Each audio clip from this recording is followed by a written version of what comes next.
Injil Markus pasal 1 ayat 1 sampai dengan 8. Yohanes Pembaptis.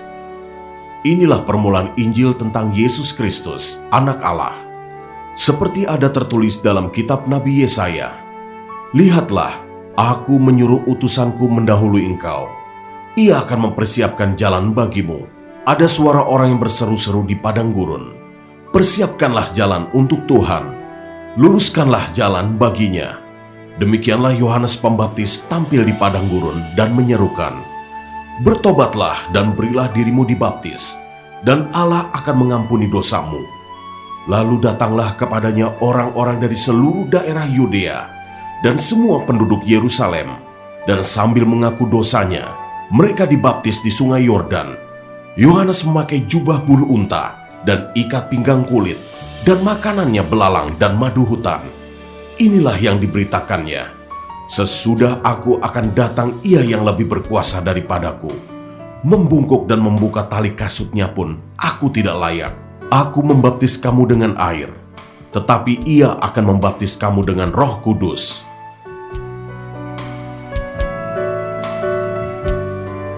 Ayat 9 sampai 11. Yesus dibaptis Yohanes. Pada waktu itu datanglah Yesus dari Nazaret di tanah Galilea, dan ia dibaptis di sungai Yordan oleh Yohanes. Pada saat ia keluar dari air, ia melihat langit terkoyak dan roh seperti burung merpati turun ke atasnya. Lalu terdengarlah suara dari sorga, "Engkaulah anakku yang kukasihi, kepadamulah aku berkenan."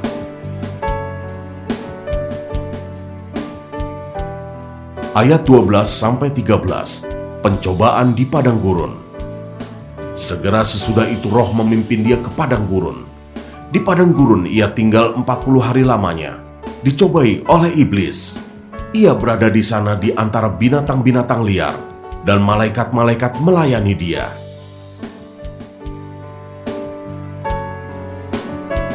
Ayat 14 sampai 15. Yesus tampil di Galilea. Sesudah Yohanes ditangkap, datanglah Yesus ke Galilea, memberitakan Injil Allah. Katanya, "Waktunya telah genap, kerajaan Allah sudah dekat. Bertobatlah dan percayalah kepada Injil."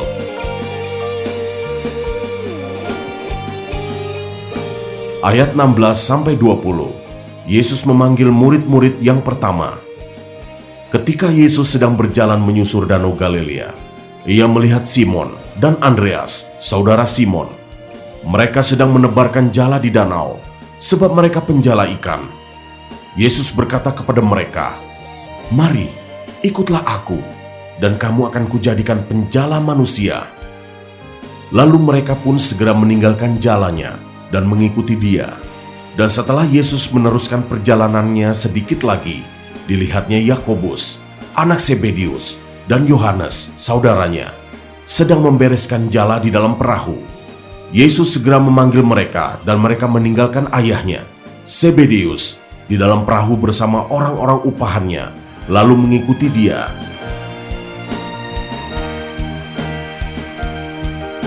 Ayat 21 sampai 28. Yesus dalam rumah ibadat di Kapernaum. Mereka tiba di Kapernaum setelah hari Sabat mulai. Yesus segera masuk ke dalam rumah ibadat dan mengajar. Mereka takjub mendengar pengajarannya, sebab ia mengajar mereka sebagai orang yang berkuasa, tidak seperti ahli-ahli Taurat. Pada waktu itu di dalam rumah ibadat itu, ada seorang yang kerasukan roh jahat. Orang itu berteriak, "Apa urusanmu dengan kami, hai Yesus orang Nazaret? Engkau datang hendak membinasakan kami? Aku tahu siapa engkau, yang kudus dari Allah." Tetapi Yesus menghardiknya, katanya, "Diam, keluarlah daripadanya." Roh jahat itu menggoncang-goncang orang itu, dan sambil menjerit dengan suara nyaring, ia keluar daripadanya. Mereka semua takjub, sehingga mereka memperbincangkannya. Katanya, "Apa ini? Suatu ajaran baru. Ia berkata-kata dengan kuasa. Roh-roh jahat pun diperintahnya, dan mereka taat kepadanya." Lalu tersebarlah dengan cepat kabar tentang dia ke segala penjuru di seluruh Galilea.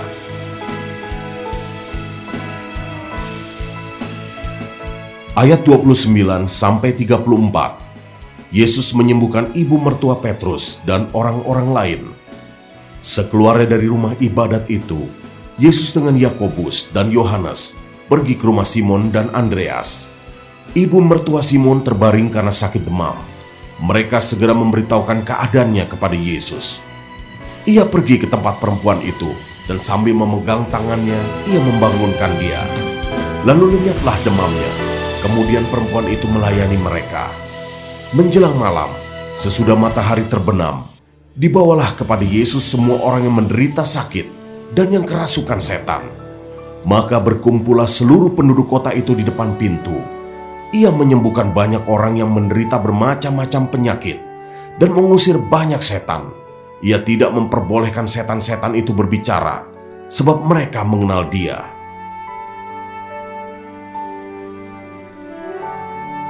Ayat 35-39. Yesus mengajar di kota-kota lain. Pagi-pagi benar, waktu hari masih gelap, ia bangun dan pergi keluar. Ia pergi ke tempat yang sunyi dan berdoa di sana. Tetapi Simon dan kawan-kawannya menyusul dia. Waktu menemukan dia, mereka berkata, "Semua orang mencari engkau."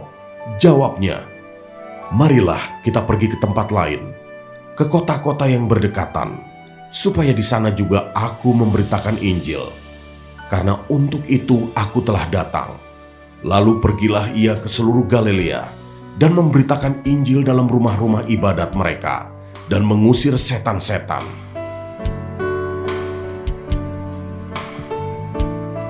Ayat 40-45. Yesus menyembuhkan seorang yang sakit kusta. Seorang yang sakit kusta datang kepada Yesus, dan sambil berlutut di hadapannya, ia memohon bantuannya. Katanya, "Kalau engkau mau, engkau dapat mentahirkan aku." Maka tergeraklah hatinya oleh belas kasihan. Lalu ia mengulurkan tangannya, menjamah orang itu dan berkata kepadanya, "Aku mau, jadilah engkau tahir." Seketika itu juga lenyaplah penyakit kusta orang itu, dan ia menjadi tahir. Segera ia menyuruh orang itu pergi dengan peringatan keras. "Ingatlah, janganlah engkau memberitahukan apa-apa tentang hal ini kepada siapapun. Tetapi pergilah, perlihatkanlah dirimu kepada imam, dan persembahkanlah untuk pentahiranmu persembahan yang diperintahkan oleh Musa sebagai bukti bagi mereka." Tetapi orang itu pergi memberitakan peristiwa itu dan menyebarkannya kemana-mana, sehingga Yesus tidak dapat lagi terang-terangan masuk ke dalam kota. Ia tinggal di luar di tempat-tempat yang sepi, namun orang terus juga datang kepadanya dari segala penjuru.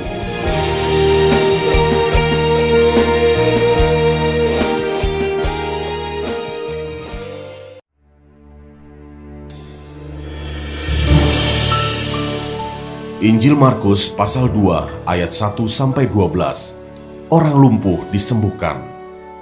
Kemudian, sesudah lewat beberapa hari, waktu Yesus datang lagi ke Kapernaum, tersiarlah kabar bahwa ia ada di rumah.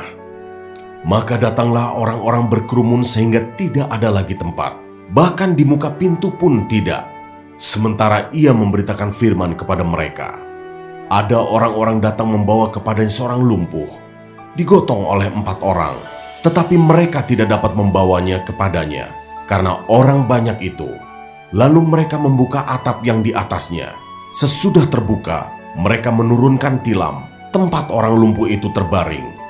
Ketika Yesus melihat iman mereka, berkatalah ia kepada orang lumpuh itu, "Hai anakku, dosamu sudah diampuni." Tetapi di situ ada juga duduk beberapa ahli Taurat. Mereka berpikir dalam hatinya, "Mengapa orang ini berkata begitu? Ia menghujat Allah.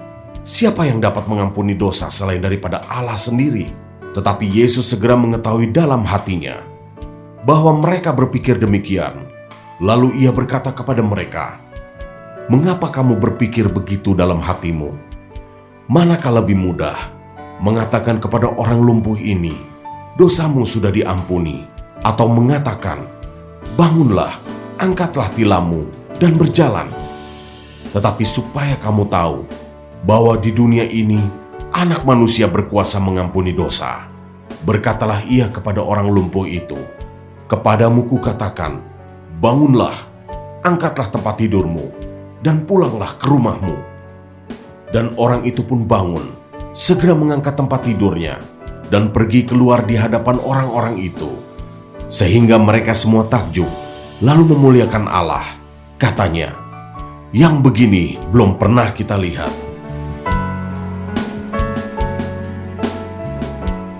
Ayat 13-17, Lewi pemungut cukai mengikut Yesus. Sesudah itu Yesus pergi lagi ke pantai danau, dan seluruh orang banyak datang kepadanya. Lalu ia mengajar mereka. Kemudian ketika ia berjalan lewat di situ, ia melihat Lewi anak Alfeus duduk di rumah cukai. Lalu ia berkata kepadanya, "Ikutlah aku." Maka berdirilah Lewi, lalu mengikuti dia. Kemudian ketika Yesus makan di rumah orang itu, banyak pemungut cukai dan orang berdosa makan bersama-sama dengan dia dan murid-muridnya, sebab banyak orang yang mengikuti dia.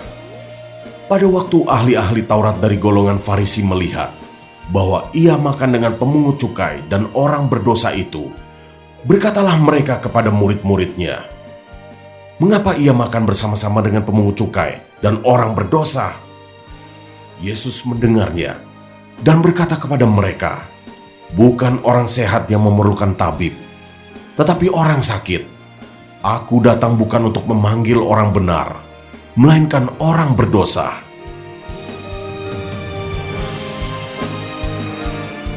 Ayat 18-22, hal berpuasa. Pada suatu kali ketika murid-murid Yohanes dan orang-orang Farisi sedang berpuasa, datanglah orang-orang dan mengatakan kepada Yesus, "Mengapa murid-murid Yohanes dan murid-murid orang Farisi berpuasa, tetapi murid-muridmu tidak?"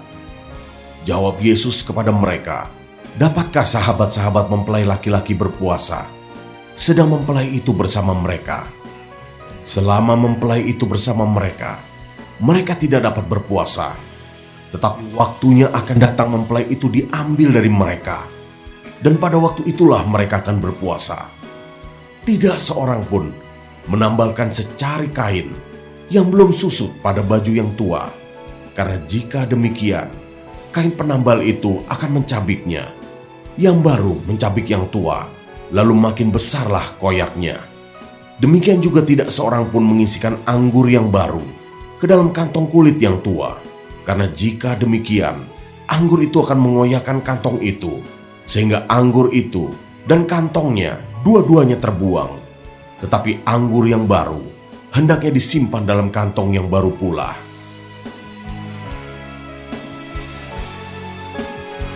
Ayat 23-28, murid-murid memetik gandum pada hari Sabat. Pada suatu kali, pada hari Sabat, Yesus berjalan di ladang gandum, dan sementara berjalan, murid-muridnya memetik bulir gandum. Maka kata orang-orang Farisi kepadanya, "Lihat, mengapa mereka berbuat sesuatu yang tidak diperbolehkan pada hari Sabat?" Jawabnya kepada mereka, "Belum pernahkah kamu baca apa yang dilakukan Daud ketika ia dan mereka yang mengikutinya kekurangan dan kelaparan? Bagaimana ia masuk ke dalam rumah Allah waktu Abiatar menjabat sebagai imam besar, lalu makan roti sajian itu yang tidak boleh dimakan kecuali oleh imam-imam, dan memberinya juga kepada pengikut-pengikutnya."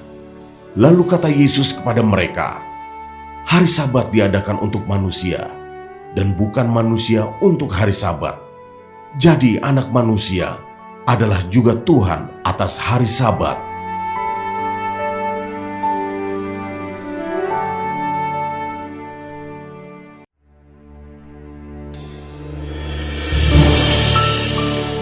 Injil Markus pasal 3 ayat 1-6. Yesus menyembuhkan orang pada hari Sabat. Kemudian Yesus masuk lagi ke rumah ibadat. Di situ ada seorang yang mati sebelah tangannya. Mereka mengamat-amati Yesus, kalau ia menyembuhkan orang itu pada hari Sabat, supaya mereka dapat mempersalahkan dia. Kata Yesus kepada orang yang mati sebelah tangannya itu, "Mari, berdirilah di tengah."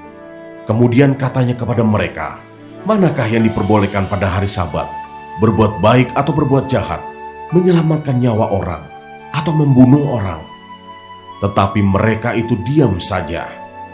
Ia berduka cita karena kedegilan mereka, dan dengan marah ia memandang sekelilingnya kepada mereka. Lalu ia berkata kepada orang itu, "Ulurkanlah tanganmu." Dan ia mengulurkannya, maka sembuhlah tangannya itu.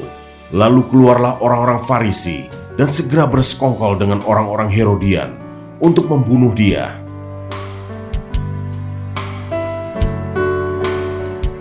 Ayat 7-12, Yesus menyembuhkan banyak orang.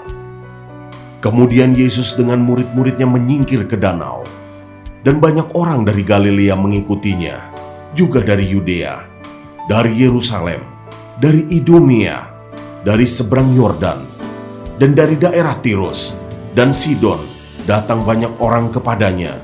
Sesudah mereka mendengar segala yang dilakukannya, ia menyuruh murid-muridnya menyediakan sebuah perahu baginya karena orang banyak itu, supaya mereka jangan sampai menghimpitnya. Sebab ia menyembuhkan banyak orang, sehingga semua penderita penyakit berdesak-desakan kepadanya, hendak menjamahnya. Bila mana roh-roh jahat melihat dia, mereka jatuh tersungkur di hadapannya dan berteriak, "Engkaulah Anak Allah." Tetapi ia dengan keras melarang mereka memberitahukan siapa dia.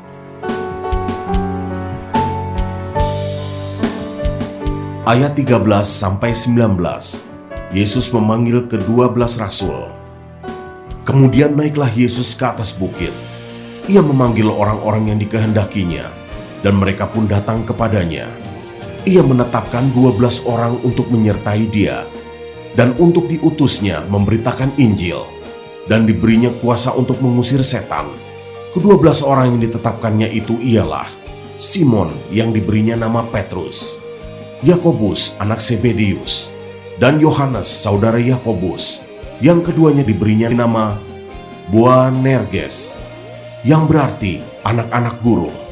Selanjutnya Andreas, Filipus, Bartolomeus, Matius, Thomas, Yakobus anak Alfeus, Tadeus, Simon orang Zelot, dan Yudas Iskariot yang mengkhianati dia.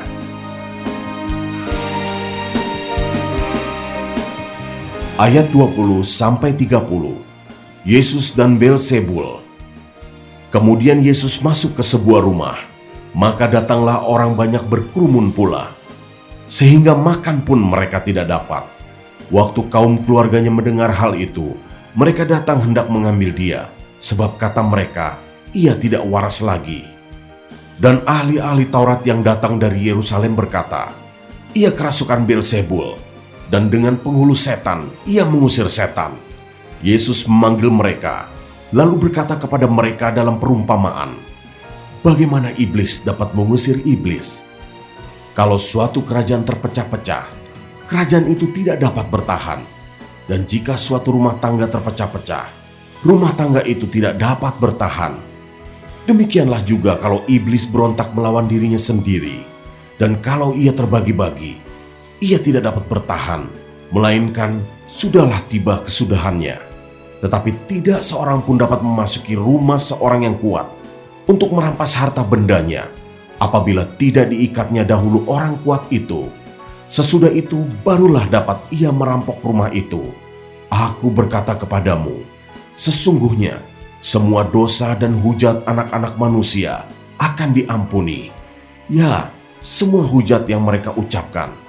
Tetapi apabila seorang menghujat Roh Kudus, ia tidak mendapat ampun selama-lamanya, melainkan bersalah karena berbuat dosa kekal. Ia berkata demikian karena mereka katakan bahwa ia kerasukan roh jahat.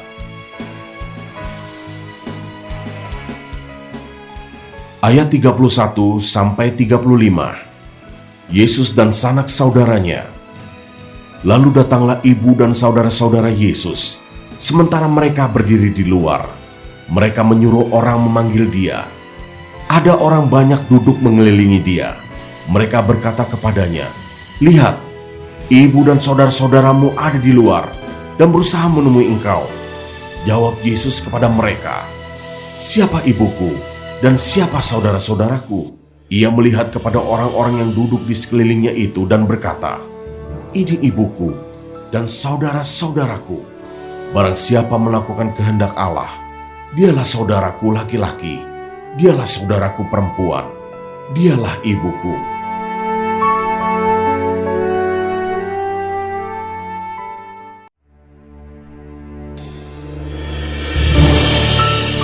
Injil Markus pasal 4 ayat 1-20. Perumpamaan tentang seorang penabur.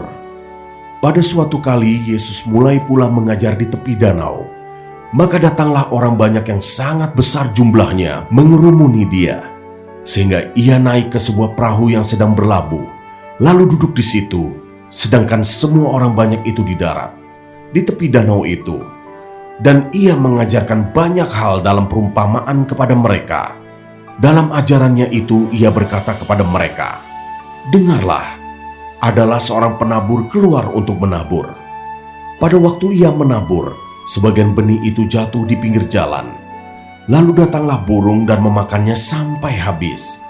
Sebagian jatuh di tanah yang berbatu-batu, yang tidak banyak tanahnya. Lalu benih itu pun segera tumbuh, karena tanahnya tipis.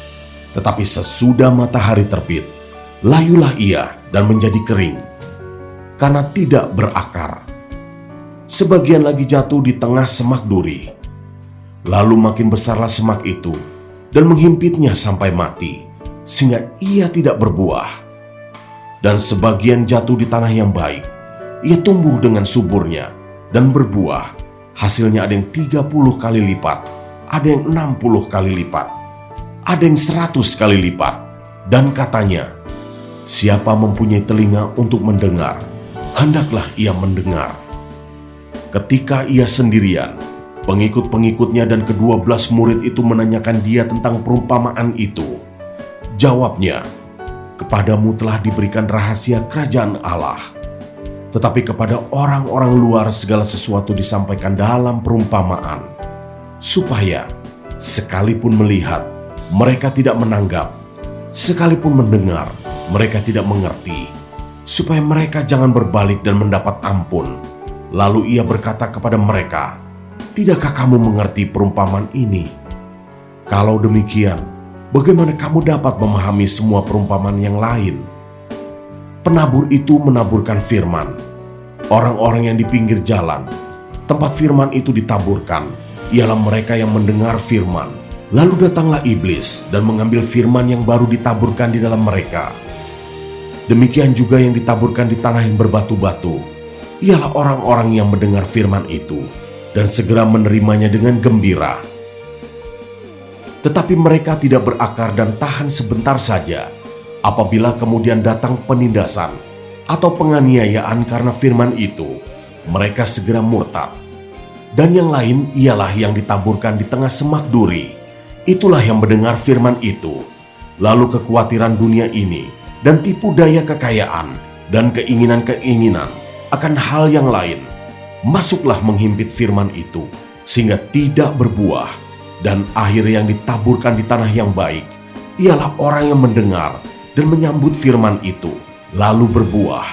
Ada yang 30 kali lipat, ada yang 60 kali lipat, dan ada yang 100 kali lipat. Ayat 21-25. Perumpamaan tentang pelita dan tentang ukuran. Lalu Yesus berkata kepada mereka, "Orang membawa pelita bukan supaya ditempatkan di bawah gantang atau di bawah tempat tidur, melainkan supaya ditaruh di atas kaki Dian. Sebab tidak ada sesuatu yang tersembunyi yang tidak akan dinyatakan, dan tidak ada sesuatu yang rahasia yang tidak akan tersingkap.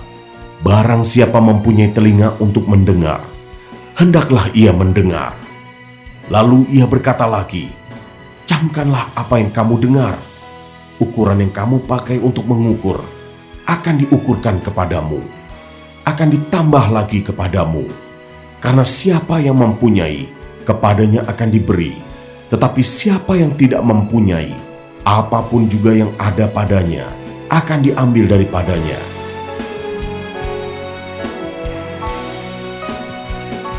Ayat 26-29.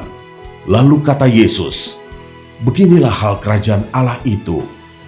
Seumpama orang yang menaburkan benih di tanah. Lalu pada malam hari ia tidur, dan pada siang hari ia bangun, dan benih itu mengeluarkan tunas, dan tunas itu makin tinggi. Bagaimana terjadinya tidak diketahui orang itu. Bumi dengan sendirinya mengeluarkan buah, mula-mula tangkainya, lalu bulirnya, kemudian butir-butir yang penuh isinya dalam bulir itu. Apabila buah itu sudah cukup masak, orang itu segera menyabit, sebab musim menuai sudah tiba.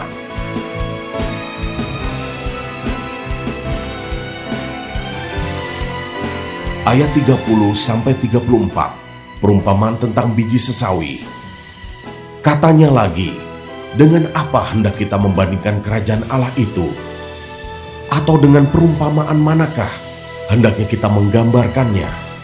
Hal kerajaan itu sumpama biji sesawi yang ditaburkan di tanah.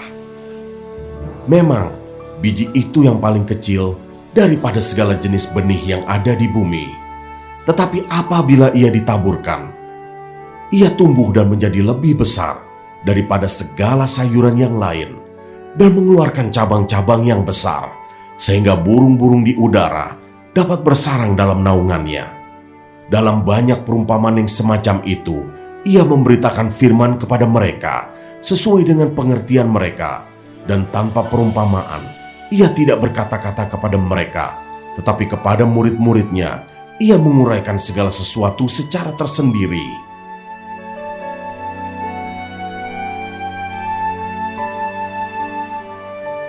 Ayat 35-41, angin ribut diredakan. Pada hari itu, waktu hari sudah petang, Yesus berkata kepada mereka, "Marilah kita bertolak ke seberang." Mereka meninggalkan orang banyak itu, lalu bertolak dan membawa Yesus beserta dengan mereka dalam perahu, di mana Yesus telah duduk, dan perahu-perahu lain juga menyertai dia. Lalu mengamuklah taufan yang sangat dahsyat, dan ombak menyembur masuk ke dalam perahu, sehingga perahu itu mulai penuh dengan air. Pada waktu itu Yesus sedang tidur di buritan, di sebuah tilam. Maka murid-muridnya membangunkan dia dan berkata kepadanya, "Guru, engkau tidak peduli kalau kita binasa?" Ia pun bangun, menghardik angin itu, dan berkata kepada danau itu, "Diam, tenanglah." Lalu angin itu reda, dan danau itu menjadi teduh sekali. Lalu ia berkata kepada mereka, "Mengapa kamu begitu takut? Mengapa kamu tidak percaya?" Mereka menjadi sangat takut dan berkata seorang kepada yang lain, "Siapa gerangan orang ini, sehingga angin dan danau pun taat kepadanya?"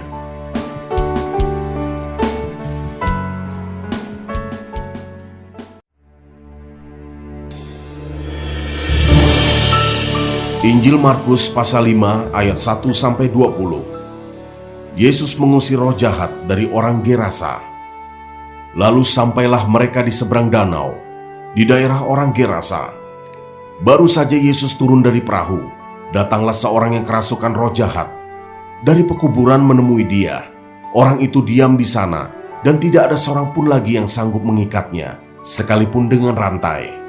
Karena sudah sering ia dibelenggu dan dirantai, tetapi rantainya diputuskannya, dan belenggunya dimusnahkannya, sehingga tidak ada seorang pun yang cukup kuat untuk menjinakkannya. Siang malam ia berkeliaran di pekuburan dan di bukit-bukit sambil berteriak-teriak dan memukuli dirinya dengan batu. Ketika ia melihat Yesus dari jauh, berlarilah ia mendapatkannya, lalu menyembahnya, dan dengan keras ia berteriak, "Apa urusanmu dengan aku, hai Yesus, Anak Allah yang Maha Tinggi? Demi Allah, jangan siksa aku." Karena sebelumnya Yesus mengatakan kepadanya, "Hai engkau roh jahat, keluar dari orang ini." Kemudian ia bertanya kepada orang itu, "Siapa namamu?" Jawabnya, "Namaku Legion, karena kami banyak." Ia memohon dengan sangat, supaya Yesus jangan mengusir roh-roh itu keluar dari daerah itu. Adalah di sana, di lereng bukit, sejumlah besar babi sedang mencari makan. Lalu roh-roh itu meminta kepadanya, katanya, "Suruhlah kami pindah ke dalam babi-babi itu, biarkanlah kami memasukinya." Yesus mengabulkan permintaan mereka. Lalu keluarlah roh-roh jahat itu dan memasuki babi-babi itu. Kawanan babi yang kira-kira 2.000 jumlahnya itu terjun dari tepi jurang ke dalam danau dan mati lemas di dalamnya. Maka larilah penjaga-penjaga babi itu dan menceritakan hal itu di kota dan di kampung-kampung sekitarnya. Lalu keluarlah orang untuk melihat apa yang terjadi. Mereka datang kepada Yesus dan melihat orang yang kerasukan itu duduk, sudah berpakaian dan sudah waras. Orang yang tadinya kerasukan legion itu, maka takutlah mereka. Orang-orang yang telah melihat sendiri hal itu menceritakan kepada mereka tentang apa yang telah terjadi atas orang yang kerasukan setan itu dan tentang babi-babi itu. Lalu mereka mendesak Yesus supaya ia meninggalkan daerah mereka. Pada waktu Yesus naik lagi ke dalam perahu, orang yang tadinya kerasukan setan itu meminta supaya ia diperkenankan menyertai dia. Yesus tidak memperkenankannya, tetapi ia berkata kepada orang itu, "Pulanglah ke rumahmu, kepada orang-orang sekampungmu, dan beritahukanlah kepada mereka segala sesuatu yang telah diperbuat oleh Tuhan atasmu, dan bagaimana ia telah mengasihani engkau." Orang itu pun pergilah dan mulai memberitakan di daerah Dekapolis segala apa yang telah diperbuat Yesus atas dirinya, dan mereka semua menjadi heran.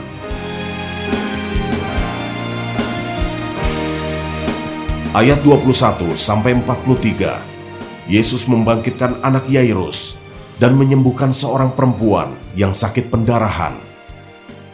Sesudah Yesus menyeberang lagi dengan perahu, orang banyak berbondong-bondong datang, lalu mengerumuni dia, sedang ia berada di tepi danau. Datanglah seorang kepala rumah ibadat yang bernama Yairus. Ketika ia melihat Yesus, tersungkurlah ia di depan kakinya dan memohon dengan sangat kepadanya, "Anakku perempuan sedang sakit, hampir mati. Datanglah kiranya dan letakkanlah tanganmu atasnya, supaya ia selamat dan tetap hidup." Lalu pergilah Yesus dengan orang itu. Orang banyak berbondong-bondong mengikuti dia dan berdesak-desakan di dekatnya.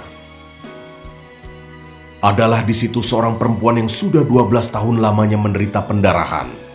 Ia telah berulang-ulang diobati oleh berbagai tabib, sehingga telah dihabiskannya semua yang ada padanya.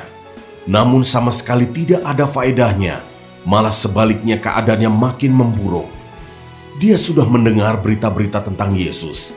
Maka di tengah-tengah orang banyak itu, ia mendekati Yesus dari belakang dan menjamah jubahnya.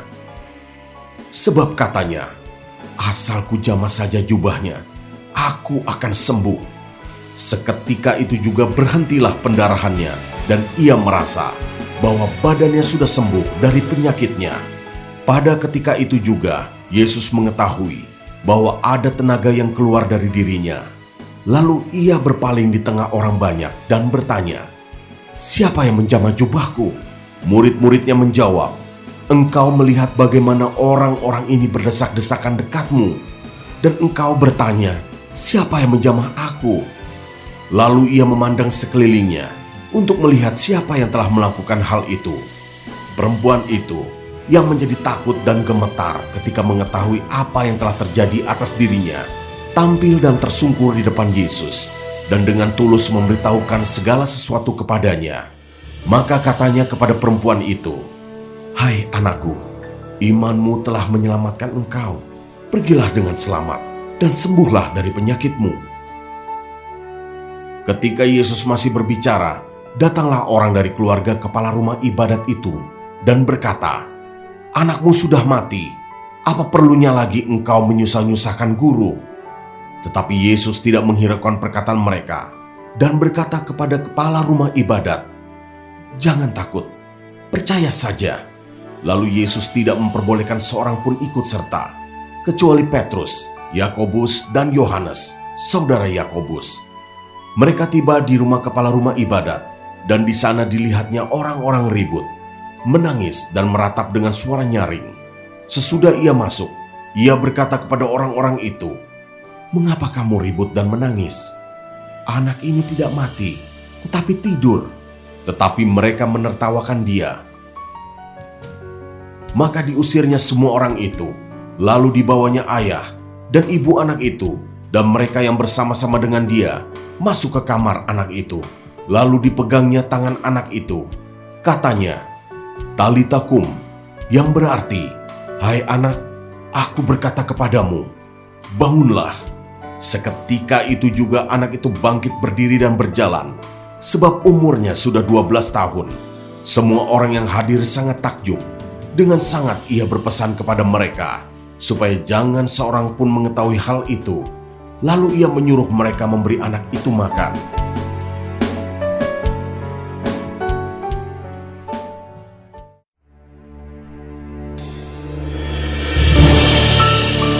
Injil Markus pasal 6 ayat 1-6a. Yesus ditolak di Nazaret. Kemudian Yesus berangkat dari situ dan tiba di tempat asalnya, sedang murid-muridnya mengikuti dia. Pada hari Sabat, ia mulai mengajar di rumah ibadat, dan jemaat yang besar takjub ketika mendengar dia, dan mereka berkata, "Dari mana diperolehnya semuanya itu? Hikmat apa pulakah yang diberikan kepadanya? Dan mujizat-mujizat yang demikian, bagaimanakah dapat diadakan oleh tangannya? Bukankah ia ini tukang kayu, anak Maria, saudara Yakobus, Yoses, Yudas, dan Simon? Dan bukankah saudara-saudaranya yang perempuan ada bersama kita?" Lalu mereka kecewa dan menolak dia. Maka Yesus berkata kepada mereka, "Seorang nabi dihormati di mana-mana, kecuali di tempat asalnya sendiri, di antara kaum keluarganya, dan di rumahnya. Ia tidak dapat mengadakan satu mujizat pun di sana, kecuali menyembuhkan beberapa orang sakit dengan meletakkan tangannya atas mereka." Ia merasa heran atas ketidakpercayaan mereka.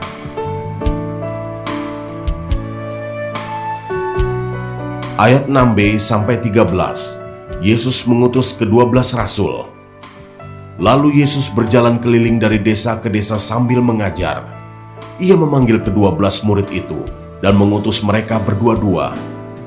Ia memberi mereka kuasa atas roh-roh jahat dan berpesan kepada mereka supaya jangan membawa apa-apa dalam perjalanan mereka, kecuali tongkat, roti pun jangan, bekal pun jangan, uang dalam ikat pinggang pun jangan. Boleh memakai alas kaki, tetapi jangan memakai 2 baju. Katanya selanjutnya kepada mereka, "Kalau di suatu tempat kamu sudah diterima dalam suatu rumah, tinggallah di situ sampai kamu berangkat dari tempat itu. Dan kalau ada suatu tempat yang tidak mau menerima kamu, dan kalau mereka tidak mau mendengarkan kamu, keluarlah dari situ dan kebaskanlah debu yang di kakimu sebagai peringatan bagi mereka." Lalu pergilah mereka memberitakan bahwa orang harus bertobat, dan mereka mengusir banyak setan dan mengoles banyak orang sakit dengan minyak dan menyembuhkan mereka.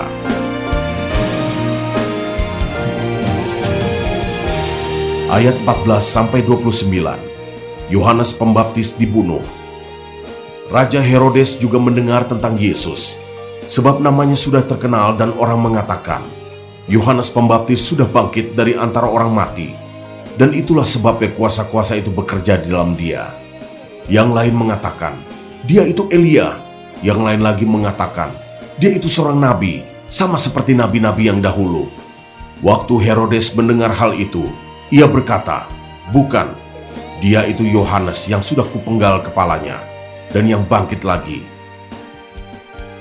Sebab memang Herodeslah yang menyuruh orang menangkap Yohanes dan membelenggunya di penjara berhubung peristiwa Herodias, istrinya Filipus saudaranya, karena Herodes telah mengambilnya sebagai istri.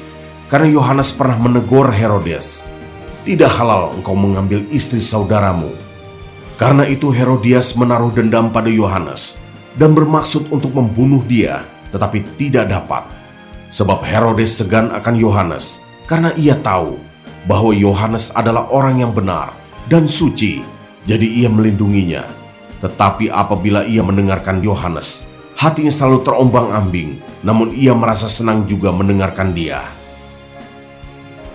Akhirnya tiba juga kesempatan yang baik bagi Herodias, ketika Herodes pada hari ulang tahunnya mengadakan perjamuan untuk pembesar-pembesarnya, perwira-perwiranya, dan orang-orang terkemuka di Galilea. Pada waktu itu, anak perempuan Herodias tampil lalu menari, dan ia menyukakan hati Herodes dan tamu-tamunya. Raja berkata kepada gadis itu, "Minta daripadaku apa saja yang kau ingini, maka akan kuberikan kepadamu. Lalu bersumpah kepadanya, apa saja yang kau minta akan kuberikan kepadamu, sekalipun setengah dari kerajaanku. Anak itu pergi dan menanyakan ibunya, apa yang harus kuminta? Jawabnya, kepala Yohanes Pembaptis. Maka cepat-cepat ia pergi kepada raja dan meminta, aku mau supaya sekarang juga engkau berikan kepadaku kepala Yohanes Pembaptis di sebuah talam. Lalu sangat sedihlah hati raja. Tetapi karena sumpahnya dan karena tamu-tamunya, ia tidak mau menolaknya. Raja segera menyuruh seorang pengawal dengan perintah supaya mengambil kepala Yohanes. Orang itu pergi dan memenggal kepala Yohanes di penjara. Ia membawa kepala itu di sebuah talam dan memberikannya kepada gadis itu, dan gadis itu memberikannya pula kepada ibunya. Ketika murid-murid Yohanes mendengar hal itu, mereka datang dan mengambil mayatnya, lalu membaringkannya dalam kuburan.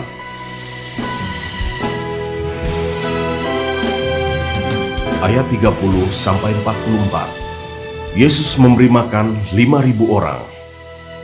Kemudian rasul-rasul itu kembali berkumpul dengan Yesus dan memberitahukan kepadanya semua yang mereka kerjakan dan ajarkan.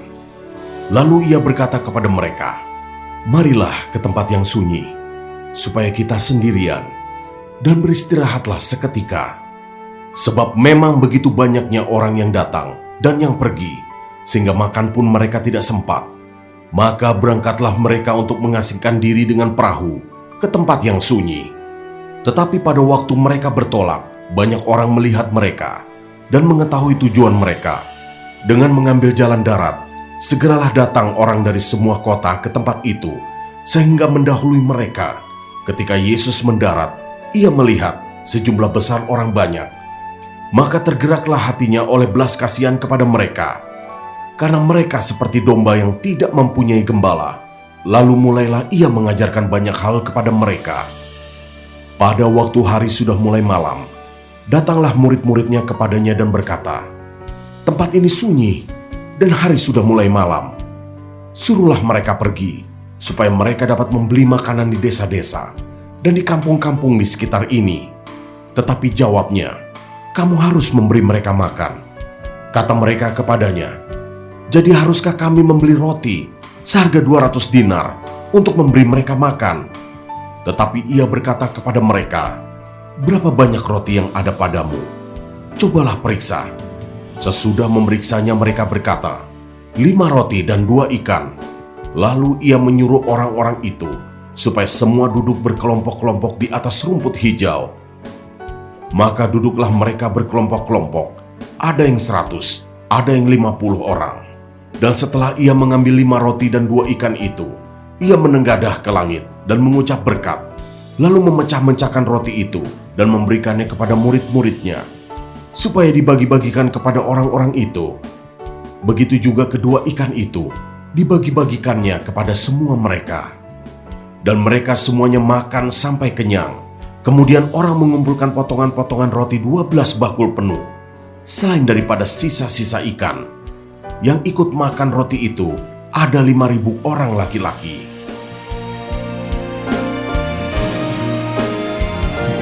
Ayat 45-52. Yesus berjalan di atas air. Sesudah itu Yesus segera memerintahkan murid-muridnya naik ke perahu dan berangkat lebih dulu ke seberang, ke Betsaida. Sementara itu ia menyuruh orang banyak pulang. Setelah ia berpisah dari mereka, ia pergi ke bukit untuk berdoa. Ketika hari sudah malam, perahu itu sudah di tengah danau, sedang Yesus tinggal sendirian di darat. Ketika ia melihat betapa payahnya mereka mendayung karena angin sakal, maka kira-kira jam 3 malam, ia datang kepada mereka berjalan di atas air, dan ia hendak melewati mereka. Ketika mereka melihat dia berjalan di atas air, mereka mengira bahwa ia adalah hantu. Lalu mereka berteriak-teriak, sebab mereka semua melihat dia, dan mereka pun sangat terkejut. Tetapi segera ia berkata kepada mereka, tenanglah, aku ini, jangan takut. Lalu ia naik ke perahu mendapatkan mereka, dan angin pun redalah.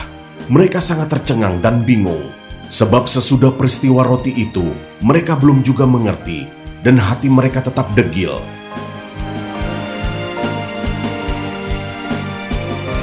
Ayat 53-56. Yesus menyembuhkan orang-orang sakit di Genesaret. Setibanya di seberang, Yesus dan murid-muridnya mendarat di Genesaret dan berlabuh di situ. Ketika mereka keluar dari perahu, orang segera mengenal Yesus. Maka berlari-larilah mereka ke seluruh daerah itu dan mulai mengusung orang-orang sakit di atas tilamnya kepada Yesus, di mana saja kabarnya ia berada. Kemanapun ia pergi, ke desa-desa, ke kota-kota, atau ke kampung-kampung, orang meletakkan orang-orang sakit di pasar dan memohon kepadanya, supaya mereka diperkenankan hanya menjamah jumbai jubahnya saja, dan semua orang yang menjamahnya menjadi sembuh.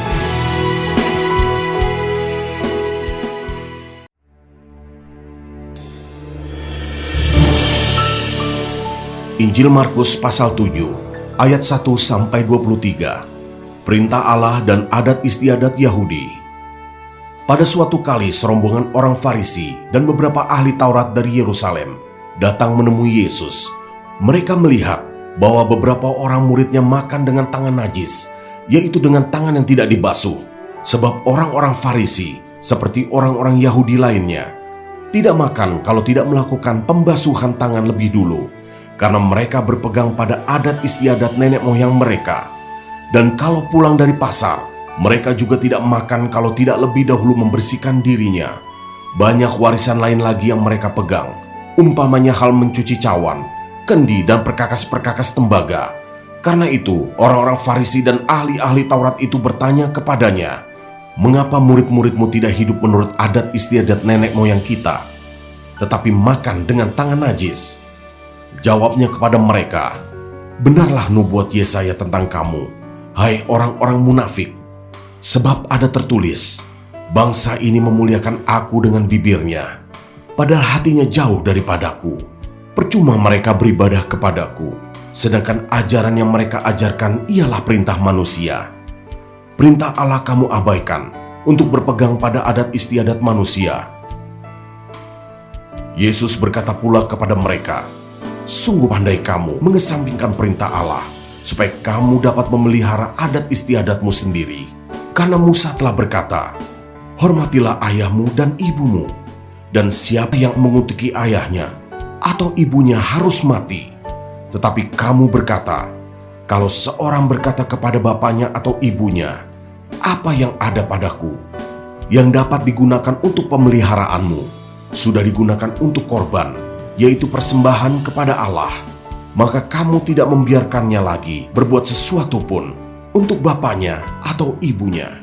Dengan demikian, firman Allah kamu nyatakan tidak berlaku demi adat istiadat yang kamu ikuti itu, dan banyak hal lain seperti itu yang kamu lakukan." Lalu Yesus memanggil lagi orang banyak dan berkata kepada mereka, "Kamu semua, dengarlah kepadaku dan camkanlah. Apapun dari luar yang masuk ke dalam seseorang tidak dapat menajiskannya. Tetapi apa yang keluar dari seseorang, itulah yang menajiskannya. Barang siapa bertelinga untuk mendengar, hendaklah ia mendengar." Sesudah ia masuk ke sebuah rumah untuk menyingkir dari orang banyak, murid-muridnya bertanya kepadanya tentang arti perumpamaan itu.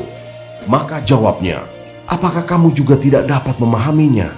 Tidak tahukah kamu bahwa segala sesuatu dari luar yang masuk ke dalam seseorang tidak dapat menajiskannya? Karena bukan masuk ke dalam hati, tetapi ke dalam perutnya, lalu dibuang di jamban. Dengan demikian ia menyatakan semua makanan halal." Dengan demikian ia menyatakan semua makanan halal. Katanya lagi, "Apa yang keluar dari seseorang, itulah yang menajiskannya. Sebab dari dalam, dari hati orang, timbul segala pikiran jahat, percabulan, pencurian, pembunuhan, perzinahan, keserakahan, kejahatan, kelicikan, hawa nafsu, iri hati, hujat, kesombongan, kebebalan. Semua hal-hal jahat ini timbul dari dalam dan menajiskan orang."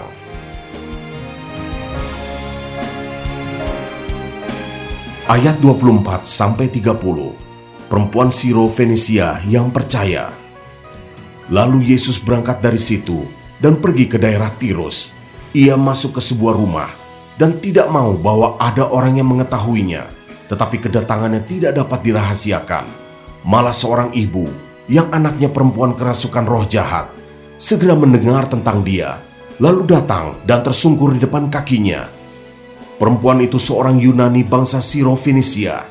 Ia memohon kepada Yesus untuk mengusir setan itu dari anaknya. Lalu Yesus berkata kepadanya, "Biarlah anak-anak kenyang dahulu, sebab tidak patut mengambil roti yang disediakan bagi anak-anak dan melemparkannya kepada anjing." Tetapi perempuan itu menjawab, "Benar Tuhan, tetapi anjing yang di bawah meja juga makan remah-remah yang dijatuhkan anak-anak." Maka kata Yesus kepada perempuan itu, "Karena kata-katamu itu, pergilah sekarang, sebab setan itu sudah keluar dari anakmu." Perempuan itu pulang ke rumahnya, lalu didapatinya anak itu berbaring di tempat tidur, sedang setan itu sudah keluar.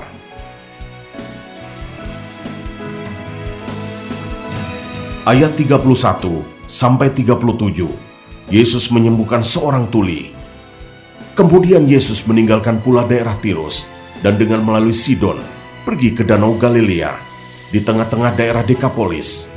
Di situ orang membawa kepadanya seorang yang tuli dan yang gagap dan memohon kepadanya supaya ia meletakkan tangannya atas orang itu. Dan sesudah Yesus memisahkan dia dari orang banyak, sehingga mereka sendirian, ia memasukkan jarinya ke telinga orang itu, lalu ia meludah dan meraba lidah orang itu. Kemudian sambil menengadah ke langit, Yesus menarik nafas dan berkata kepadanya, "Efata," artinya, "terbukalah." Maka terbukalah telinga orang itu, dan seketika itu terlepaslah pula pengikat lidahnya. Lalu ia berkata-kata dengan baik. Yesus berpesan kepada orang-orang yang ada di situ, supaya jangan menceritakannya kepada siapapun juga, tetapi makin dilarangnya mereka, makin luas mereka memberitakannya. Mereka takjub dan tercengang dan berkata, "Ia menjadikan segala-galanya baik. Yang tuli dijadikannya mendengar, yang bisu dijadikannya berkata-kata."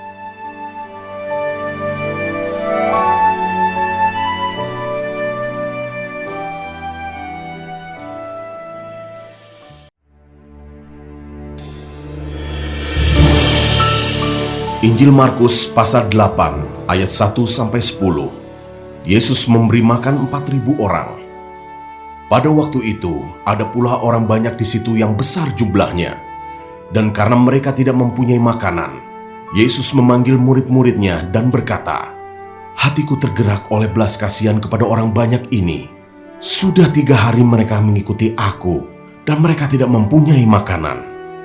Dan jika mereka kusuruh pulang ke rumahnya dengan lapar, mereka akan rebah di jalan, sebab ada yang datang dari jauh."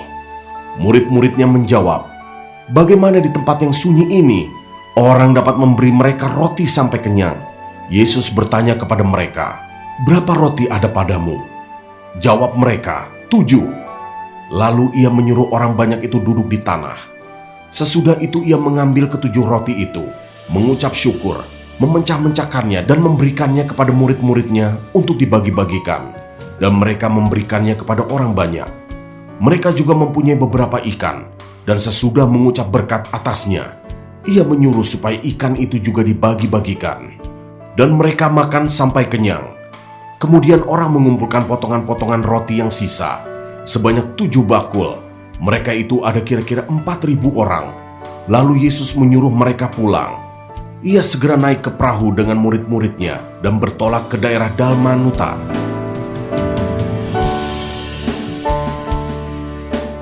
Ayat 11 sampai 13. Orang Farisi meminta tanda.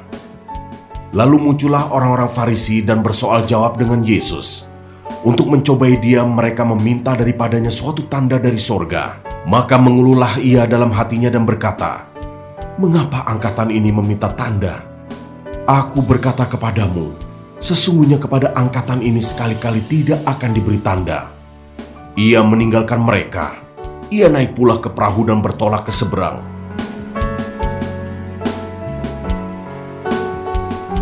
Ayat 14 sampai 21 tentang ragi orang Farisi dan ragi Herodes. Kemudian ternyata murid-murid Yesus lupa membawa roti. Hanya sebuah saja yang ada pada mereka dalam perahu. Lalu Yesus memperingatkan mereka, katanya, "Berjaga-jagalah dan awaslah terhadap ragi orang Farisi dan ragi Herodes." Maka mereka berpikir-pikir, dan seorang berkata kepada yang lain, "Itu dikatakannya karena kita tidak mempunyai roti." Dan ketika Yesus mengetahui apa yang mereka perbincangkan, ia berkata, "Mengapa kamu memperbincangkan soal tidak ada roti? Belum jugakah kamu faham dan mengerti? Telah degilkah hatimu? Kamu mempunyai mata, tidakkah kamu melihat? Dan kamu mempunyai telinga, tidakkah kamu mendengar? Tidakkah kamu ingat lagi pada waktu aku memecah-mecahkan 5 roti untuk 5.000 orang itu? Berapa bakul penuh potongan-potongan roti kamu kumpulkan?" Jawab mereka, 12 bakul. "Dan pada waktu 7 roti untuk 4.000 orang itu, berapa bakul penuh potongan-potongan roti kamu kumpulkan?" Jawab mereka, 7 bakul. Lalu katanya kepada mereka, "Masihkah kamu belum mengerti?"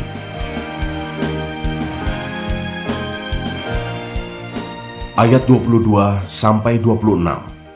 Yesus menyembuhkan seorang buta di Betsaida. Kemudian tibalah Yesus dan murid-muridnya di Betsaida.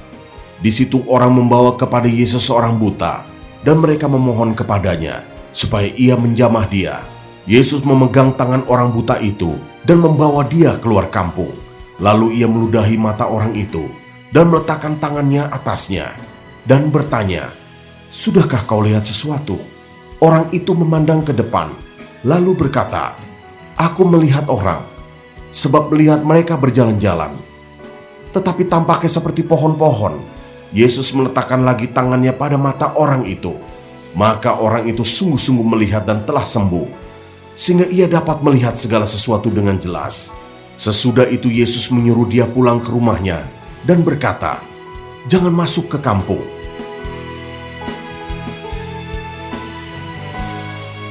Ayat 27-30. Pengakuan Petrus. Kemudian Yesus beserta murid-muridnya berangkat ke kampung-kampung di sekitar Kaisarea Filipi. Di tengah jalan ia bertanya kepada murid-muridnya, katanya, "Kata orang, siapakah aku ini?" Jawab mereka, "Ada yang mengatakan Yohanes Pembaptis, ada juga yang mengatakan Elia, ada pula yang mengatakan seorang dari para nabi."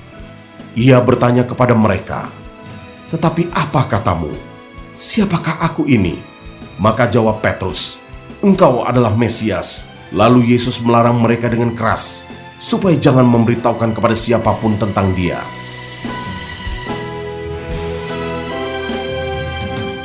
Ayat 31-38. Pemberitahuan pertama tentang penderitaan Yesus dan syarat-syarat mengikut dia.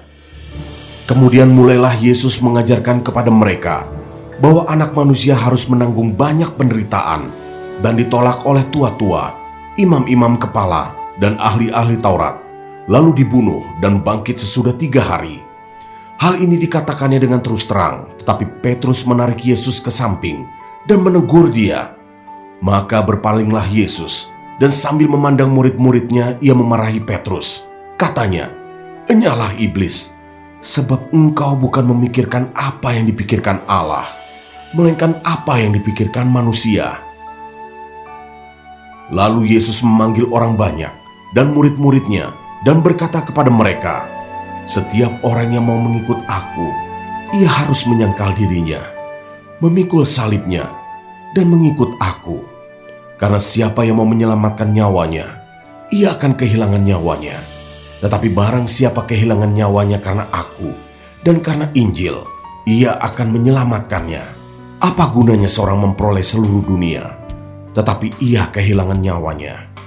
Karena apakah yang dapat diberikannya sebagai ganti nyawanya? Sebab barang siapa malu karena aku dan karena perkataanku di tengah-tengah angkatan yang tidak setia dan berdosa ini, Anak Manusia pun akan malu karena orang itu, apabila ia datang kelak dalam kemuliaan Bapaknya, diiringi malaikat-malaikat kudus."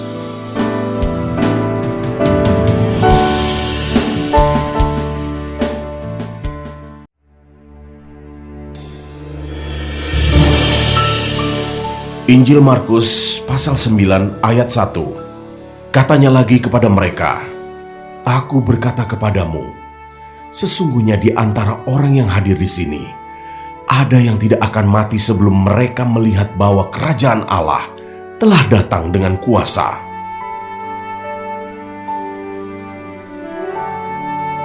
Ayat 2-13. Yesus dimuliakan di atas gunung. 6 hari kemudian Yesus membawa Petrus, Yakobus dan Yohanes, dan bersama-sama dengan mereka ia naik ke sebuah gunung yang tinggi. Di situ mereka sendirian saja. Lalu Yesus berubah rupa di depan mata mereka, dan pakaiannya sangat putih berkilat-kilat. Tidak ada seorang pun di dunia ini yang dapat mengelantang pakaian seperti itu. Maka nampaklah kepada mereka Elia bersama dengan Musa. Keduanya sedang berbicara dengan Yesus. Kata Petrus kepada Yesus, "Rabi, betapa bahagianya kami berada di tempat ini. Baiklah kami dirikan 3 kemah. 1 untuk engkau, 1 untuk Musa, dan 1 untuk Elia." Ia berkata demikian, sebab tidak tahu apa yang harus dikatakannya, karena mereka sangat ketakutan.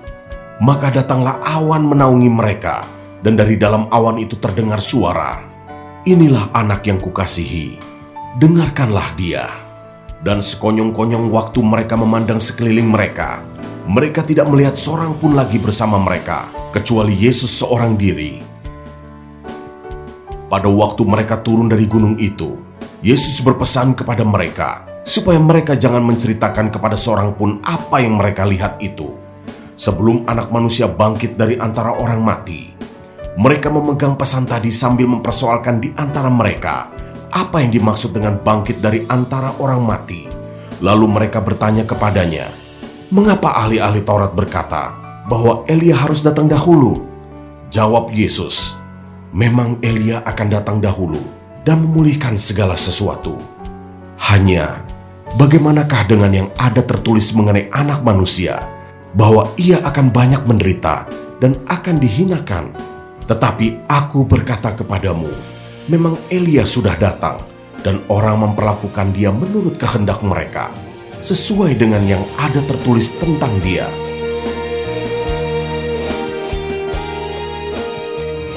Ayat 14-29.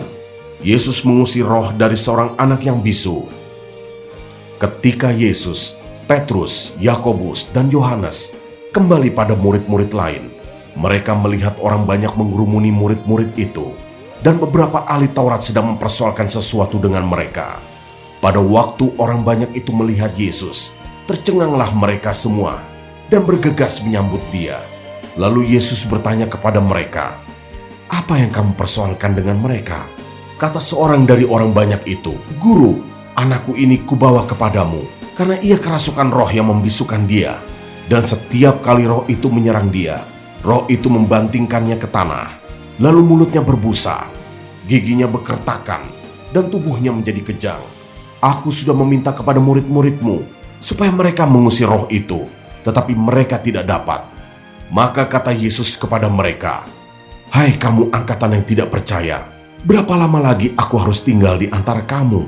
Berapa lama lagi aku harus sabar terhadap kamu? Bawalah anak itu kemari."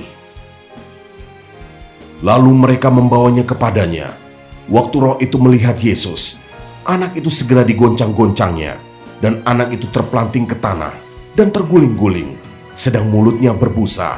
Lalu Yesus bertanya kepada ayah anak itu, "Sudah berapa lama ia mengalami ini?" Jawabnya, "Sejak masa kecilnya. Dan seringkali roh itu menyeretnya ke dalam api, ataupun ke dalam air untuk membinasakannya. Sebab itu jika engkau dapat berbuat sesuatu, tolonglah kami, dan kasihanilah kami." Jawab Yesus, "Katamu, jika engkau dapat. Tidak ada yang mustahil bagi orang yang percaya." Segera ayah anak itu berteriak, "Aku percaya, tolonglah aku yang tidak percaya ini." Ketika Yesus melihat orang banyak makin datang berkerumun, ia menegur roh jahat itu dengan keras. Katanya, "Hai kau roh yang menyebabkan orang menjadi bisu dan tuli, aku memerintahkan engkau, keluarlah daripada anak ini, dan jangan memasukinya lagi." Lalu keluarlah roh itu sambil berteriak dan menggoncang-goncang anak itu dengan hebatnya. Anak itu kelihatannya seperti orang mati, sehingga banyak orang yang berkata, "Ia sudah mati." Tetapi Yesus memegang tangan anak itu dan membangunkannya. lalu ia bangkit sendiri. Ketika Yesus sudah di rumah dan murid-muridnya sendirian dengan dia, bertanyalah mereka, "Mengapa kami tidak dapat mengusir roh itu?" Jawabnya kepada mereka, "Jenis ini tidak dapat diusir, kecuali dengan berdoa."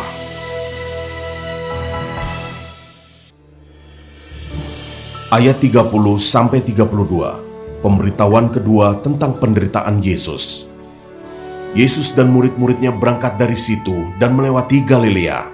Dan Yesus tidak mau hal itu diketahui orang, sebab ia sedang mengajar murid-muridnya.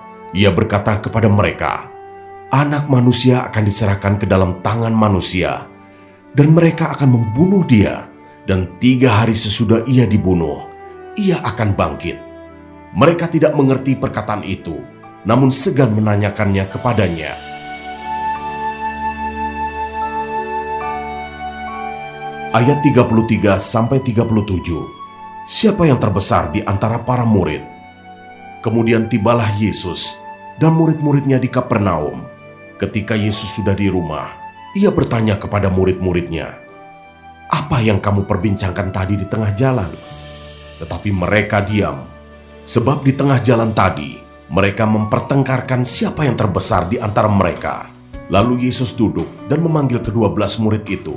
Katanya kepada mereka, "Jika seseorang ingin menjadi yang terdahulu, hendaklah ia menjadi yang terakhir dari semuanya dan pelayan dari semuanya."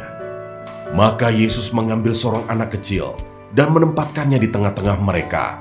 Kemudian ia memeluk anak itu dan berkata kepada mereka, "Barang siapa menyambut seorang anak seperti ini dalam namaku, ia menyambut aku. Dan barang siapa menyambut aku, bukan aku yang disambutnya, tetapi dia yang mengutus aku."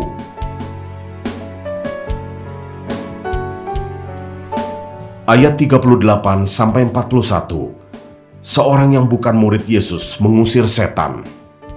Kata Yohanes kepada Yesus, "Guru, kami lihat seorang yang bukan pengikut kita mengusir setan demi namamu.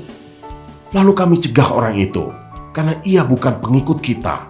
Tetapi kata Yesus, "Jangan kamu cegah dia, sebab tidak seorang pun yang telah mengadakan mujizat demi namaku dapat seketika itu juga mengumpat aku. Barang siapa tidak melawan kita, ia ada di pihak kita. Aku berkata kepadamu, sesungguhnya barang siapa memberi kamu minum secangkir air, oleh karena kamu adalah pengikut Kristus, ia tidak akan kehilangan upahnya."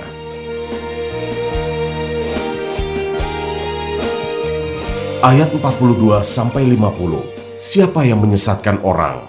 Tentang garam. Barang siapa menyesatkan salah satu dari anak-anak kecil yang percaya ini, lebih baik baginya jika sebuah batu kilangan diikatkan pada lehernya, lalu ia dibuang ke dalam laut. Dan jika tanganmu menyesatkan engkau, penggalah, karena lebih baik engkau masuk ke dalam hidup dengan tangan kudung, daripada dengan utuh kedua tanganmu dibuang ke dalam neraka, ke dalam api yang tak terpadamkan. Di tempat itu ulatnya tidak akan mati, dan apinya tidak akan padam. Dan jika kakimu menyesatkan engkau, penggalah, engkau masuk ke dalam hidup dengan timpang, daripada dengan utuh kedua kakimu dicampakkan ke dalam neraka. Di tempat itu ulatnya tidak akan mati, dan apinya tidak akan padam. Dan jika matamu menyesatkan engkau, cungkilah, karena lebih baik engkau masuk ke dalam kerajaan Allah dengan bermata satu, daripada dengan bermata dua dicampakkan ke dalam neraka, di mana ulat-ulat bangkai tidak mati dan api tidak padam. Karena setiap orang akan digarami dengan api. Garam memang baik, tetapi jika garam menjadi hambar, dengan apakah kamu mengasinkannya? Hendaklah kamu selalu mempunyai garam dalam dirimu dan selalu hidup berdamai yang seorang dengan yang lain.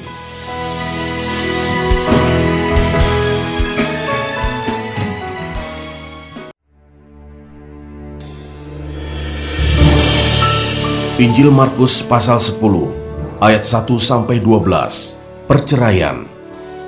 Dari situ Yesus berangkat ke daerah Yudea dan ke daerah seberang sungai Yordan, dan di situ pun orang banyak datang mengerumuni dia. Dan seperti biasa ia mengajar mereka pula. Maka datanglah orang-orang Farisi, Dan untuk mencobai Yesus, mereka bertanya kepadanya, "Apakah seorang suami diperbolehkan menceraikan istrinya?" Tetapi jawabnya kepada mereka, "Apa perintah Musa kepada kamu?" Jawab mereka, "Musa memberi izin untuk menceraikannya dengan membuat surat cerai." Lalu kata Yesus kepada mereka, "Justru karena ketegaran hatimulah, maka Musa menuliskan perintah ini untuk kamu. Sebab pada awal dunia, Allah menjadikan mereka laki-laki dan perempuan. Sebab itu laki-laki akan meninggalkan ayahnya dan ibunya dan bersatu dengan istrinya, sehingga keduanya itu menjadi satu daging. Demikianlah mereka bukan lagi dua, melainkan satu. Karena itu, apa yang telah dipersatukan Allah tidak boleh diceraikan manusia." Ketika mereka sudah di rumah, murid-murid itu bertanya pula kepada Yesus tentang hal itu. Lalu katanya kepada mereka, "Barang siapa menceraikan istrinya, lalu kawin dengan perempuan lain, ia hidup dalam perzinahan terhadap istrinya itu. Dan jika si istri menceraikan suaminya dan kawin dengan laki-laki lain, ia berbuat zina."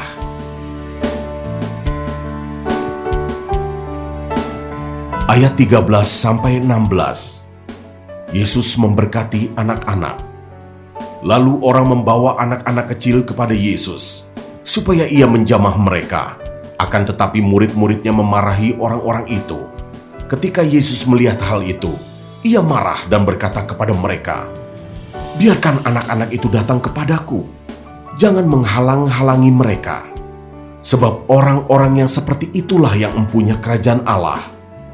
Aku berkata kepadamu, sesungguhnya barang siapa tidak menyambut kerajaan Allah seperti seorang anak kecil, ia tidak akan masuk ke dalamnya." Lalu ia memeluk anak-anak itu, dan sambil meletakkan tangannya atas mereka, ia memberkati mereka.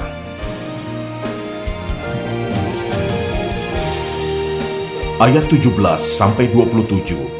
Orang kaya sukar masuk kerajaan Allah. Pada waktu Yesus berangkat untuk meneruskan perjalanannya, datanglah seorang berlari-lari mendapatkan dia, dan sambil bertelut di hadapannya, ia bertanya, "Guru yang baik, apa yang harus kuperbuat untuk memperoleh hidup yang kekal?" Jawab Yesus, "Mengapa kau katakan aku baik? Tak seorang pun yang baik selain daripada Allah saja. Engkau tentu mengetahui segala perintah Allah. Jangan membunuh, jangan berzinah, jangan mencuri, jangan mengucapkan saksi dusta, jangan mengurangi hak orang, hormatilah ayahmu dan ibumu." Lalu kata orang itu kepadanya, "Guru, semuanya itu telah kuturuti sejak masa mudaku." Tetapi Yesus memandang dia dan menaruh kasih kepadanya, lalu berkata kepadanya, "Hanya satu lagi kekuranganmu. Pergilah, jualah apa yang kau miliki, dan berikanlah itu kepada orang-orang miskin. Maka engkau akan beroleh harta di sorga. Kemudian datanglah kemari, dan ikutlah aku." Mendengar perkataan itu, ia menjadi kecewa, lalu pergi dengan sedih, sebab banyak hartanya. Lalu Yesus memandang murid-muridnya di sekelilingnya dan berkata kepada mereka, "Alangkah sukarnya orang yang beruang masuk ke dalam kerajaan Allah." Murid-muridnya tercengang mendengar perkataannya itu, tetapi Yesus menyambung lagi, "Anak-anakku, alangkah sukarnya masuk ke dalam kerajaan Allah.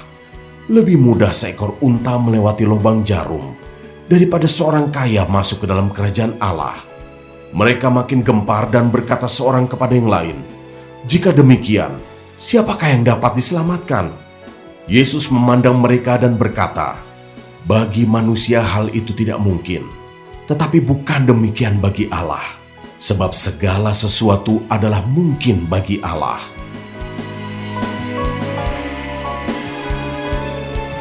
Ayat 28-31. Upah mengikut Yesus. Berkatalah Petrus kepada Yesus, "Kami ini telah meninggalkan segala sesuatu dan mengikut Engkau."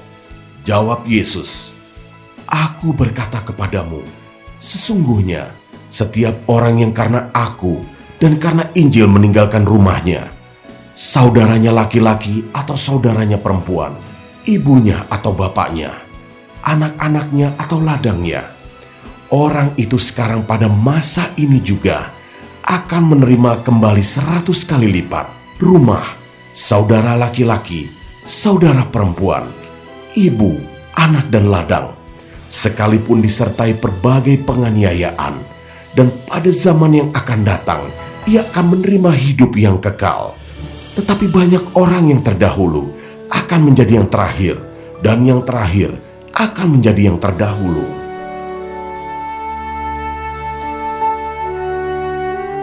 Ayat 32-34, pemberitahuan ketiga tentang penderitaan Yesus.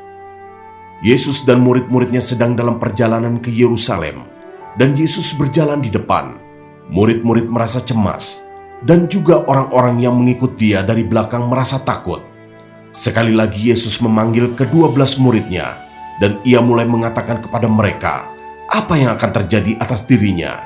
Katanya, "Sekarang kita pergi ke Yerusalem, dan Anak Manusia akan diserahkan kepada imam-imam kepala dan ahli-ahli Taurat, dan mereka akan menjatuhi dia hukuman mati, dan mereka akan menyerahkan dia kepada bangsa-bangsa yang tidak mengenal Allah.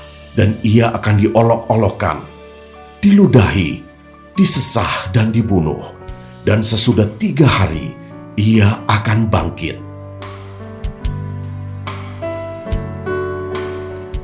Ayat 35-45, permintaan Yakobus dan Yohanes, bukan memerintah melainkan melayani. Lalu Yakobus dan Yohanes, anak-anak Zebedius, mendekati Yesus dan berkata kepadanya, "Guru, kami harap supaya engkau kiranya mengabulkan suatu permintaan kami." Jawabnya kepada mereka, "Apa yang kamu kehendaki, aku perbuat bagimu." Lalu kata mereka, "Perkenankanlah kami duduk dalam kemuliaan-Mu kelak, yang seorang lagi di sebelah kananmu, dan yang seorang di sebelah kirimu." Tetapi kata Yesus kepada mereka, "Kamu tidak tahu apa yang kamu minta. Dapatkah kamu meminum cawan yang harus kuminum, dan dibaptis dengan baptisan yang harus kuterima?" Jawab mereka, "Kami dapat." Yesus berkata kepada mereka, "Memang kamu akan meminum cawan yang harus kuminum, dan akan dibaptis dengan baptisan yang harus kuterima. Tetapi hal duduk di sebelah kananku atau di sebelah kiriku, aku tidak berhak memberikannya. Itu akan diberikan kepada orang-orang bagi siapa itu telah disediakan." Mendengar itu, ke-10 murid yang lain menjadi marah kepada Yakobus dan Yohanes. Tetapi Yesus memanggil mereka lalu berkata, "Kamu tahu bahwa mereka yang disebut pemerintah bangsa-bangsa memerintah rakyatnya dengan tangan besi, dan pembesar-pembesarnya menjalankan kuasanya dengan keras atas mereka. Tidaklah demikian di antara kamu. Barang siapa ingin menjadi besar di antara kamu, hendaklah ia menjadi pelayanmu. Dan barang siapa ingin menjadi yang terkemuka di antara kamu, hendaklah ia menjadi hamba untuk semuanya. Karena Anak Manusia juga datang bukan untuk dilayani, melainkan untuk melayani, dan untuk memberikan nyawanya menjadi tebusan bagi banyak orang."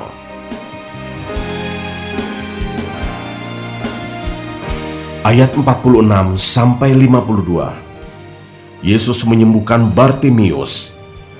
Lalu tibalah Yesus dan murid-muridnya di Yeriko. Dan ketika Yesus keluar dari Yeriko bersama-sama dengan murid-muridnya dan orang banyak yang berbondong-bondong, ada seorang pengemis yang buta bernama Bartimeus, anak Timeus, duduk di pinggir jalan. Ketika didengarnya bahwa itu adalah Yesus orang Nazaret, mulailah ia berseru, "Yesus, anak Daud, kasihanilah aku." Banyak orang menegurnya supaya ia diam, namun semakin keras ia berseru, "Anak Daud, kasihanilah aku." Lalu Yesus berhenti dan berkata, "Panggillah dia."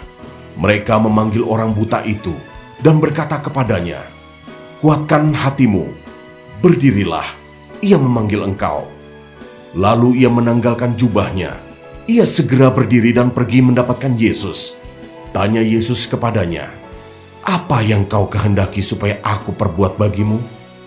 Jawab orang buta itu, "Rabuni, supaya aku dapat melihat."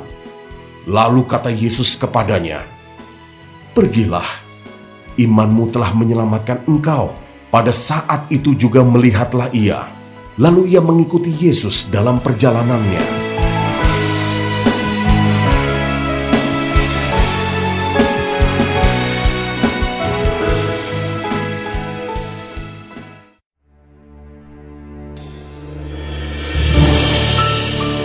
Injil Markus pasal 11 ayat 1-11.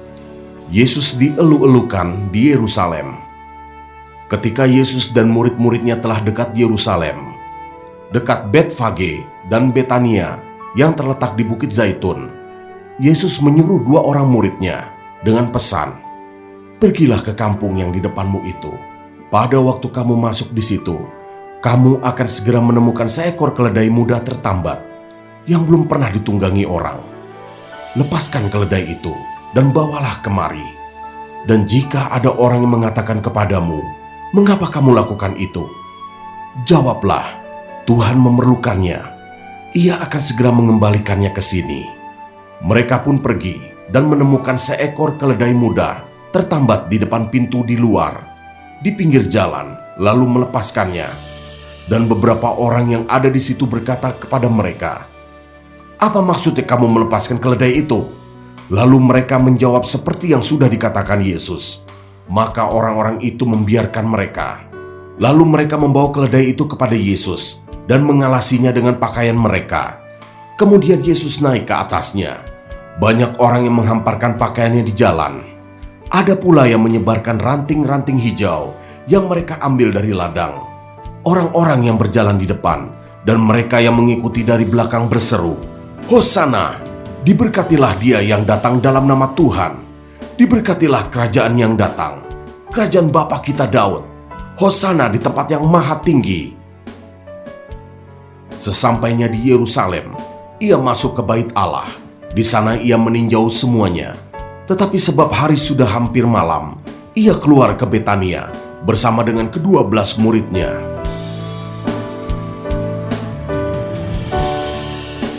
Ayat 12-14, Yesus mengutuk pohon ara. Keesokan harinya sesudah Yesus dan ke-12 muridnya meninggalkan Betania, Yesus merasa lapar, dan dari jauh ia melihat pohon ara yang sudah berdaun. Ia mendekatinya untuk melihat kalau ia mendapat apa-apa pada pohon itu. Tetapi waktu ia tiba di situ, ia tidak mendapat apa-apa selain daun-daun saja, sebab memang bukan musim buah ara. Maka katanya kepada pohon itu, 'Jangan lagi seorang pun makan buahmu selama-lamanya.' Dan murid-muridnya pun mendengarnya.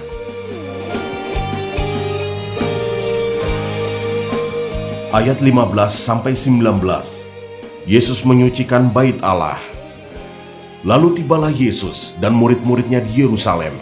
Sesudah Yesus masuk ke bait Allah, mulailah ia mengusir orang-orang yang berjual beli di halaman bait Allah. Meja-meja penukar uang dan bangku-bangku pedagang merpati dibalikannya. Dan ia tidak memperbolehkan orang membawa barang-barang melintasi halaman bait Allah. Lalu ia mengajar mereka, katanya, 'Bukankah ada tertulis, rumahku akan disebut rumah doa bagi segala bangsa? Tetapi kamu ini telah menjadikannya sarang penyamun.' Imam-imam kepala dan ahli-ahli Taurat mendengar tentang peristiwa itu, dan mereka berusaha untuk membinasakan dia, sebab mereka takut kepadanya. Melihat seluruh orang banyak takjub akan pengajarannya. Menjelang malam mereka keluar lagi dari kota.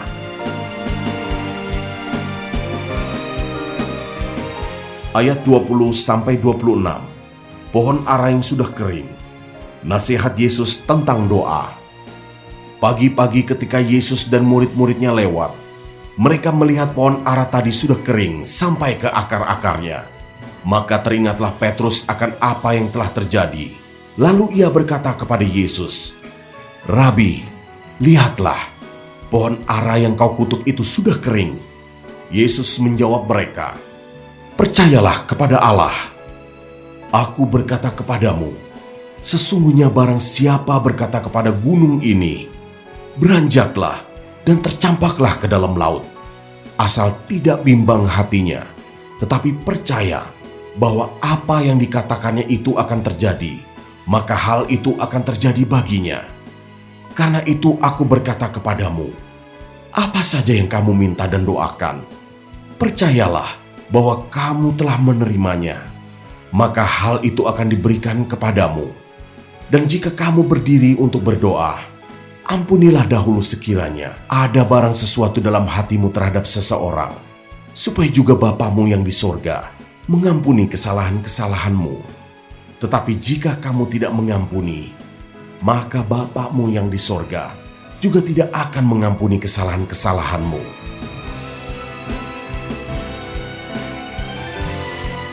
(27 sampai 33). Pertanyaan mengenai kuasa Yesus. Lalu Yesus dan murid-muridnya tiba pula di Yerusalem.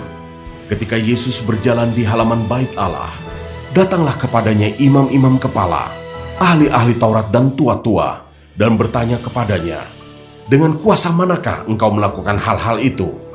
Dan siapakah yang memberikan kuasa itu kepadamu, sehingga engkau melakukan hal-hal itu?" Jawab Yesus kepada mereka, "Aku akan mengajukan satu pertanyaan kepadamu. Berikanlah aku jawabnya. Maka aku akan mengatakan kepadamu, dengan kuasa manakah aku melakukan hal-hal itu? Baptisan Yohanes itu dari sorga atau dari manusia? Berikanlah aku jawabnya." Mereka memperbincangkannya di antara mereka dan berkata, "Jikalau kita katakan dari sorga, ia akan berkata, 'Kalau begitu, mengapakah kamu tidak percaya kepadanya?' Tetapi masakan kita katakan dari manusia?" Sebab mereka takut kepada orang banyak, karena semua orang menganggap bahwa Yohanes betul-betul seorang nabi. Lalu mereka menjawab Yesus, "Kami tidak tahu." Maka kata Yesus kepada mereka, "Jika demikian, aku juga tidak mengatakan kepadamu dengan kuasa manakah aku melakukan hal-hal itu."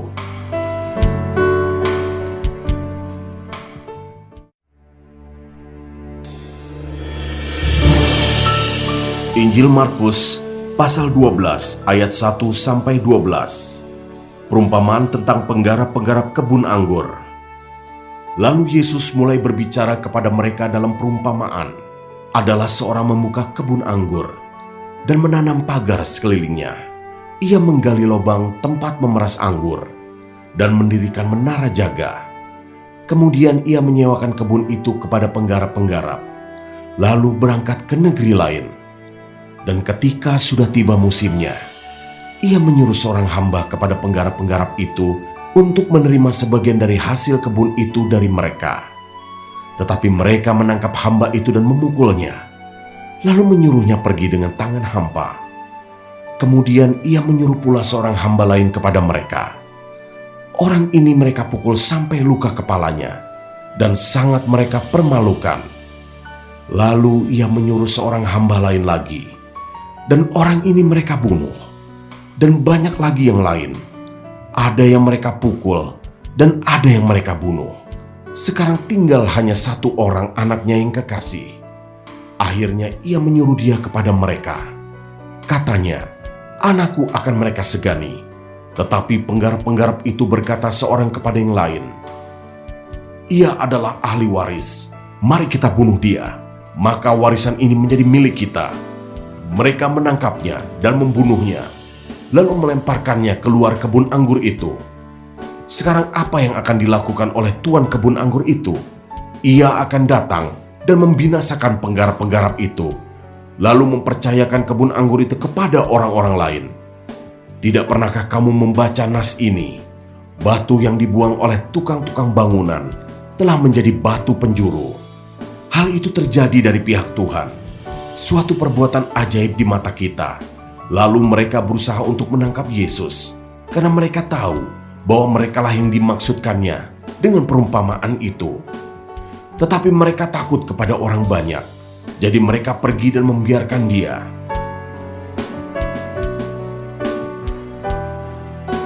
Ayat 13-17 tentang membayar pajak kepada Kaisar.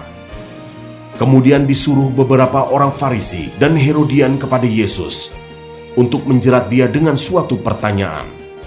Orang-orang itu datang dan berkata kepadanya, "Guru, kami tahu engkau adalah seorang yang jujur, dan engkau tidak takut kepada siapapun juga, sebab engkau tidak mencari muka. melainkan dengan jujur mengajar jalan Allah dengan segala kejujuran. Apakah diperbolehkan membayar pajak kepada kaisar atau tidak? Haruskah kami bayar atau tidak?" Tetapi Yesus mengetahui kemunafikan mereka, lalu berkata kepada mereka, "Mengapa kamu mencobai aku? Bawalah kemari suatu dinar supaya kulihat." Lalu mereka bawa. Maka ia bertanya kepada mereka, "Gambar dan tulisan siapakah ini?" Jawab mereka, "Gambar dan tulisan kaisar." Lalu kata Yesus kepada mereka, "Berikanlah kepada kaisar apa yang wajib kamu berikan kepada kaisar, dan kepada Allah apa yang wajib kamu berikan kepada Allah." Mereka sangat heran mendengar dia.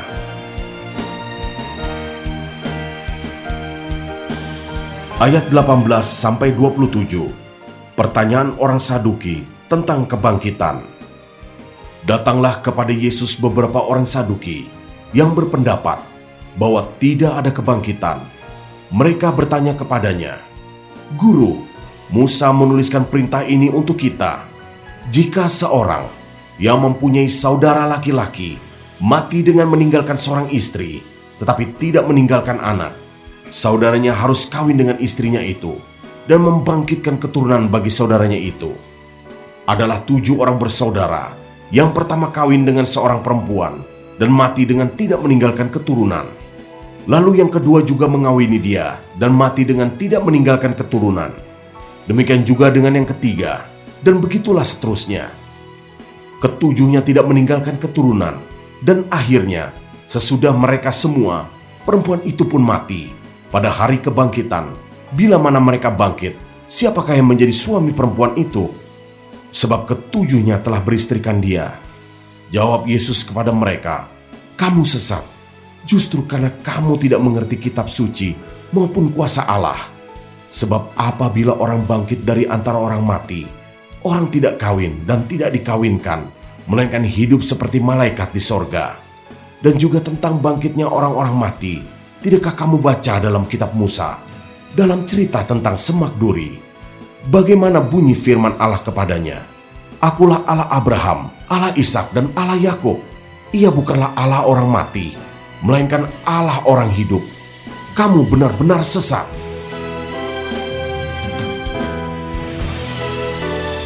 (28-34) Hukum yang terutama. Lalu seorang ahli Taurat yang mendengar Yesus dan orang-orang Saduki bersoal jawab dan tahu bahwa Yesus memberi jawab yang tepat kepada orang-orang itu, datang kepadanya dan bertanya, "Hukum manakah yang paling utama?" Jawab Yesus, "Hukum yang terutama ialah, dengarlah, hai orang Israel, Tuhan Allah kita, Tuhan itu Esa. Kasihilah Tuhan, Allahmu, dengan segenap hatimu, dan dengan segenap jiwamu, dan dengan segenap akal budimu, dan dengan segenap kekuatanmu. Dan hukum yang kedua ialah, kasihilah sesamamu manusia, seperti dirimu sendiri. Tidak ada hukum lain yang lebih utama daripada kedua hukum ini." Lalu kata ahli Taurat itu kepada Yesus, "Tepat sekali, Guru, benar katamu itu, bahwa dia Esa, dan bahwa tidak ada yang lain kecuali dia. Memang mengasihi dia dengan segenap hati, dan dengan segenap pengertian, dan dengan segenap kekuatan, dan juga mengasihi sesama manusia seperti diri sendiri adalah jauh lebih utama daripada semua korban bakaran dan korban sembelihan." Yesus melihat bagaimana bijaksananya jawab orang itu, dan ia berkata kepadanya, "Engkau tidak jauh dari kerajaan Allah." Dan seorang pun tidak berani lagi menanyakan sesuatu kepada Yesus. Ayat 35-37. Hubungan antara Yesus dan Daud. Pada suatu kali ketika Yesus mengajar di Bait Allah, ia berkata, "Bagaimana ahli-ahli Taurat dapat mengatakan bahwa Mesias adalah anak Daud? Daud sendiri oleh pimpinan Roh Kudus berkata, 'Tuhan telah berfirman kepada Tuanku, duduklah di sebelah kananku, sampai musuh-musuhmu kutaruh di bawah kakimu.' Daud sendiri menyebut dia tuannya. Bagaimana mungkin ia anaknya pula? Orang banyak yang besar jumlahnya mendengarkan dia dengan penuh minat."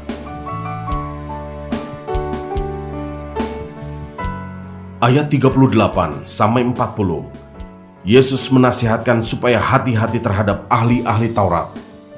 Dalam pengajarannya Yesus berkata, "Hati-hatilah terhadap ahli-ahli Taurat yang suka berjalan-jalan memakai jubah panjang dan suka menerima penghormatan di pasar, yang suka duduk di tempat terdepan di rumah ibadat dan di tempat terhormat dalam perjamuan, yang menelan rumah janda-janda, sedang mereka mengelabui mata orang dengan doa yang panjang-panjang. Mereka ini pasti akan menerima hukuman yang lebih berat."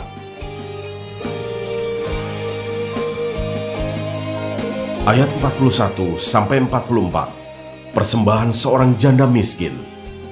Pada suatu kali, Yesus duduk menghadapi peti persembahan dan memperhatikan bagaimana orang banyak memasukkan uang ke dalam peti itu. Banyak orang kaya memberi jumlah yang besar. Lalu datanglah seorang janda yang miskin, dan ia memasukkan 2 peser, yaitu 1 duit. Maka dipanggilnya murid-muridnya dan berkata kepada mereka, "Aku berkata kepadamu, sesungguhnya janda miskin ini memberi lebih banyak daripada semua orang yang memasukkan uang ke dalam peti persembahan.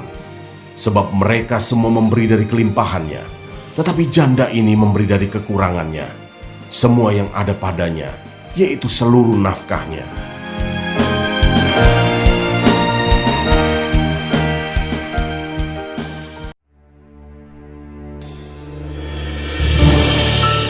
Pasal 13, khotbah tentang akhir zaman. Injil Markus, pasal 13, ayat 1-2. Bait Allah akan diruntuhkan.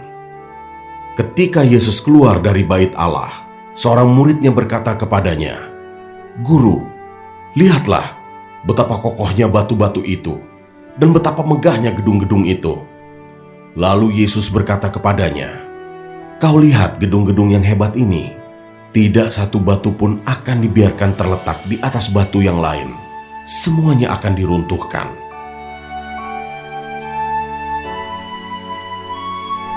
Ayat 3-13, permulaan penderitaan.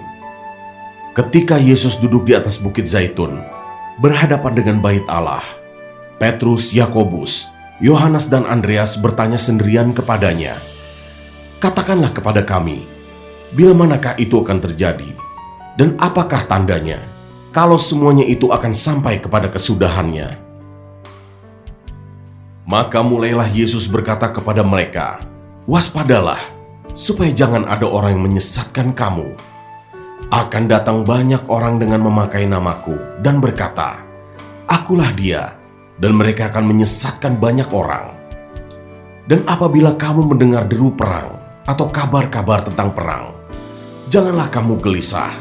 Semuanya itu harus terjadi, tetapi itu belum kesudahannya. Sebab bangsa akan bangkit melawan bangsa, dan kerajaan melawan kerajaan. Akan terjadi gempa bumi di berbagai tempat, dan akan ada kelaparan. Semua itu barulah permulaan penderitaan menjelang zaman baru. Tetapi kamu ini, hati-hatilah. Kamu akan diserahkan kepada majelis agama, dan kamu akan dipukul di rumah ibadat, dan kamu akan dihadapkan ke muka penguasa-penguasa dan raja-raja karena aku, sebagai kesaksian bagi mereka. Tetapi Injil harus diberitakan dahulu kepada semua bangsa. Dan jika kamu digiring dan diserahkan, janganlah kamu khawatir akan apa yang harus kamu katakan. Tetapi katakanlah apa yang dikaruniakan kepadamu pada saat itu juga. Sebab bukan kamu yang berkata-kata, melainkan Roh Kudus. Seorang saudara akan menyerahkan saudaranya untuk dibunuh. Demikian juga seorang ayah terhadap anaknya, dan anak-anak akan memberontak terhadap orang tuanya dan akan membunuh mereka. Kamu akan dibenci semua orang oleh karena namaku, tetapi orang yang bertahan sampai pada kesudahannya, ia akan selamat.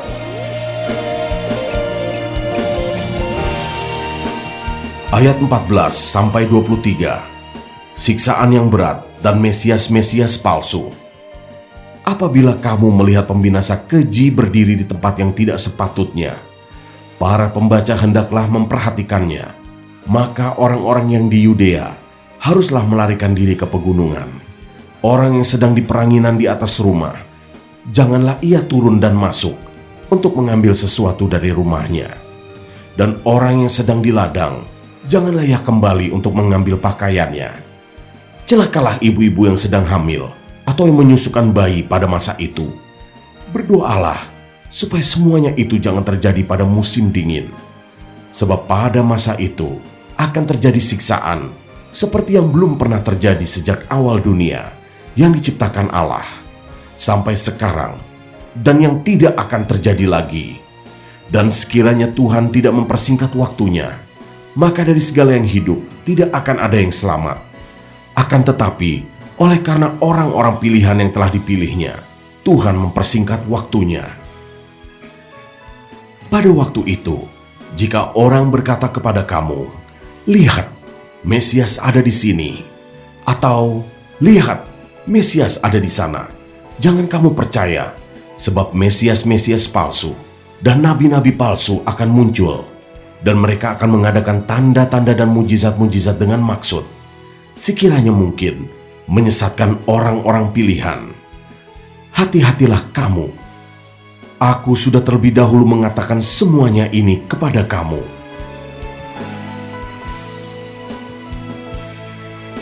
Ayat 24-32. Kedatangan Anak Manusia. Perumpamaan tentang pohon ara.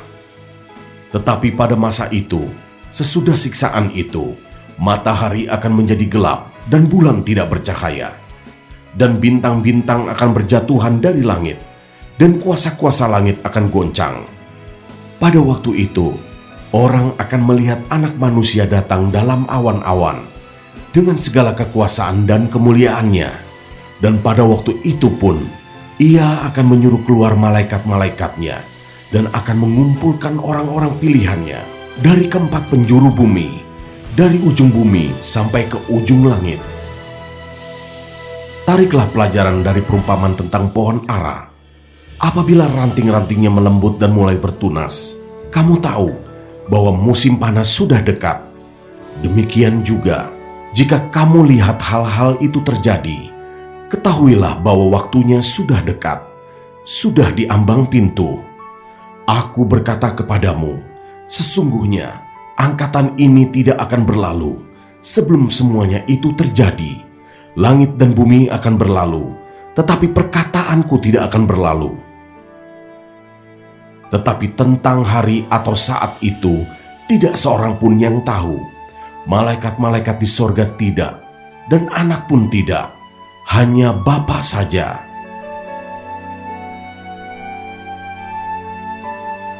Ayat 33-37. Nasihat supaya berjaga-jaga. Hati-hatilah dan berjaga-jagalah, sebab kamu tidak tahu bila manakah waktunya tiba. Dan halnya sama seperti seorang yang bepergian, yang meninggalkan rumahnya dan menyerahkan tanggung jawab kepada hamba-hambanya, masing-masing dengan tugasnya, dan memerintahkan penunggu pintu supaya berjaga-jaga. Karena itu berjaga-jagalah, sebab kamu tidak tahu bila manakah tuan rumah itu pulang, menjelang malam, atau tengah malam, atau larut malam, atau pagi-pagi buta, supaya kalau ia tiba-tiba datang, jangan kamu didapatinya sedang tidur. Apa yang kukatakan kepada kamu, kukatakan kepada semua orang, berjaga-jagalah.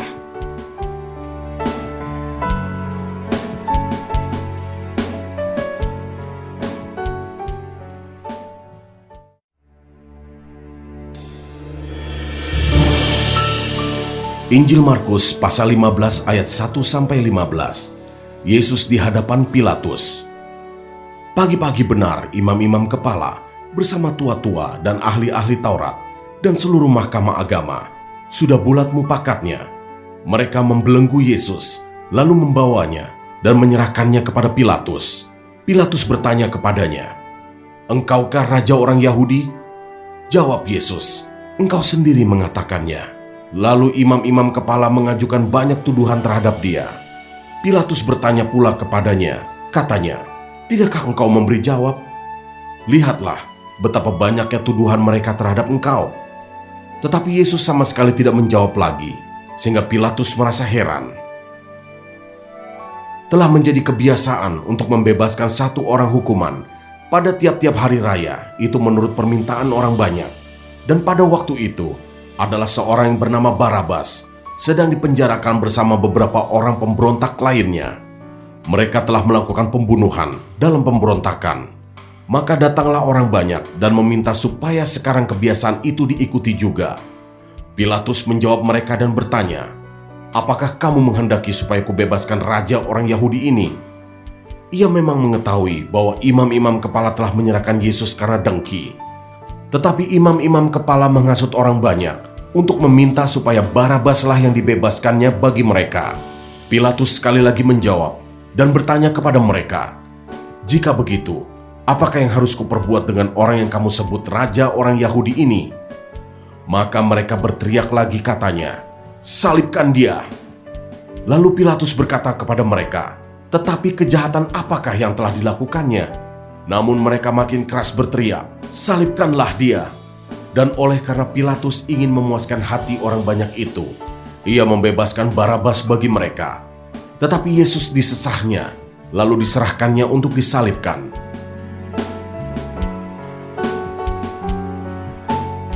Ayat 16-20a, Yesus diolok-olokkan. Kemudian serdadu-serdadu membawa Yesus ke dalam istana, yaitu gedung pengadilan, dan memanggil seluruh pasukan berkumpul. Mereka mengenakan jubah ungu kepadanya, menganyam sebuah mahkota duri, dan menaruhnya di atas kepalanya. Kemudian mereka mulai memberi hormat kepadanya. Katanya, "Salam, hai Raja orang Yahudi." Mereka memukul kepalanya dengan buluh, dan meludahinya, dan berlutut menyembahnya. Sesudah mengolok-olokkan dia, mereka menanggalkan jubah ungu itu daripadanya, dan mengenakan pula pakaiannya kepadanya.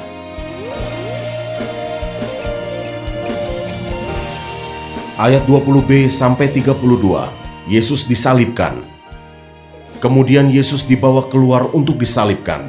Pada waktu itu, lewat seorang yang bernama Simon, orang Kirene, ayah Alexander dan Rufus, yang baru datang dari luar kota.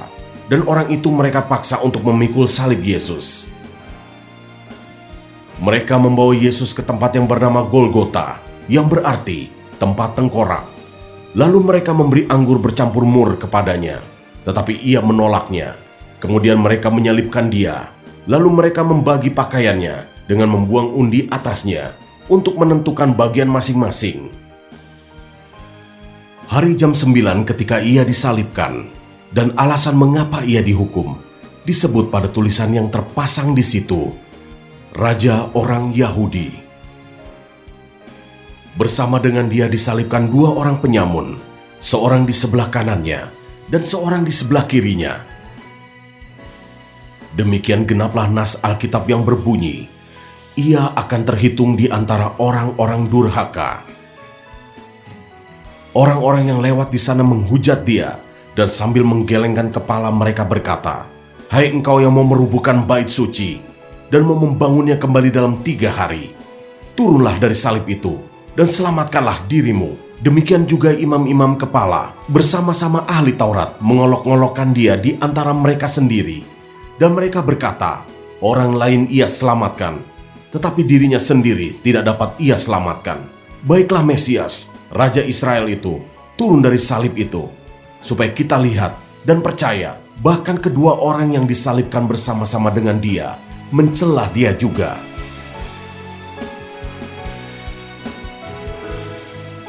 Ayat 33-41, Yesus mati.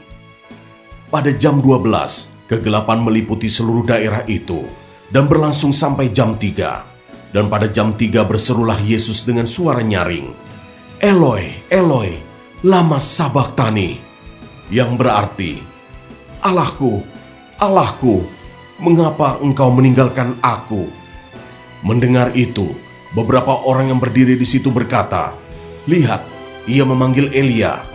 Maka datanglah seorang dengan bunga karang, mencelupkannya ke dalam anggur asam, lalu mencucukkannya pada sebatang buluh, dan memberi Yesus minum serta berkata, "Baiklah, kita tunggu dan melihat apakah Elia datang untuk menurunkan dia." Lalu berserulah Yesus dengan suara nyaring dan menyerahkan nyawanya. Ketika itu tabir bait suci terbelah dua, dari atas sampai ke bawah. Waktu kepala pasukan yang berdiri berhadapan dengan dia melihat matinya demikian, berkatalah ia, Sungguh, orang ini adalah Anak Allah. Ada juga beberapa perempuan yang melihat dari jauh, di antaranya Maria Magdalena, Maria ibu Yakobus muda, dan Yoses, serta Salome. Mereka semuanya telah mengikut Yesus dan melayaninya waktu ia di Galilea. Dan ada juga di situ banyak perempuan lain yang telah datang ke Yerusalem bersama-sama dengan Yesus.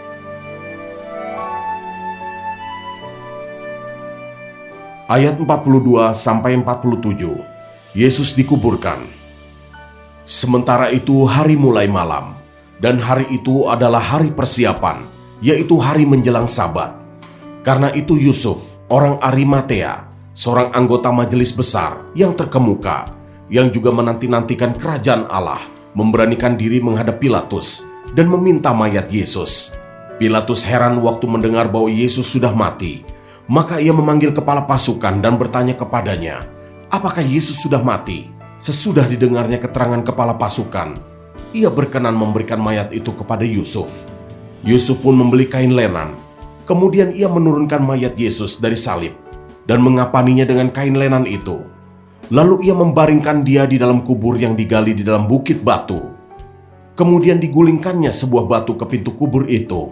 Maria Magdalena dan Maria ibu Yoses melihat di mana Yesus dibaringkan,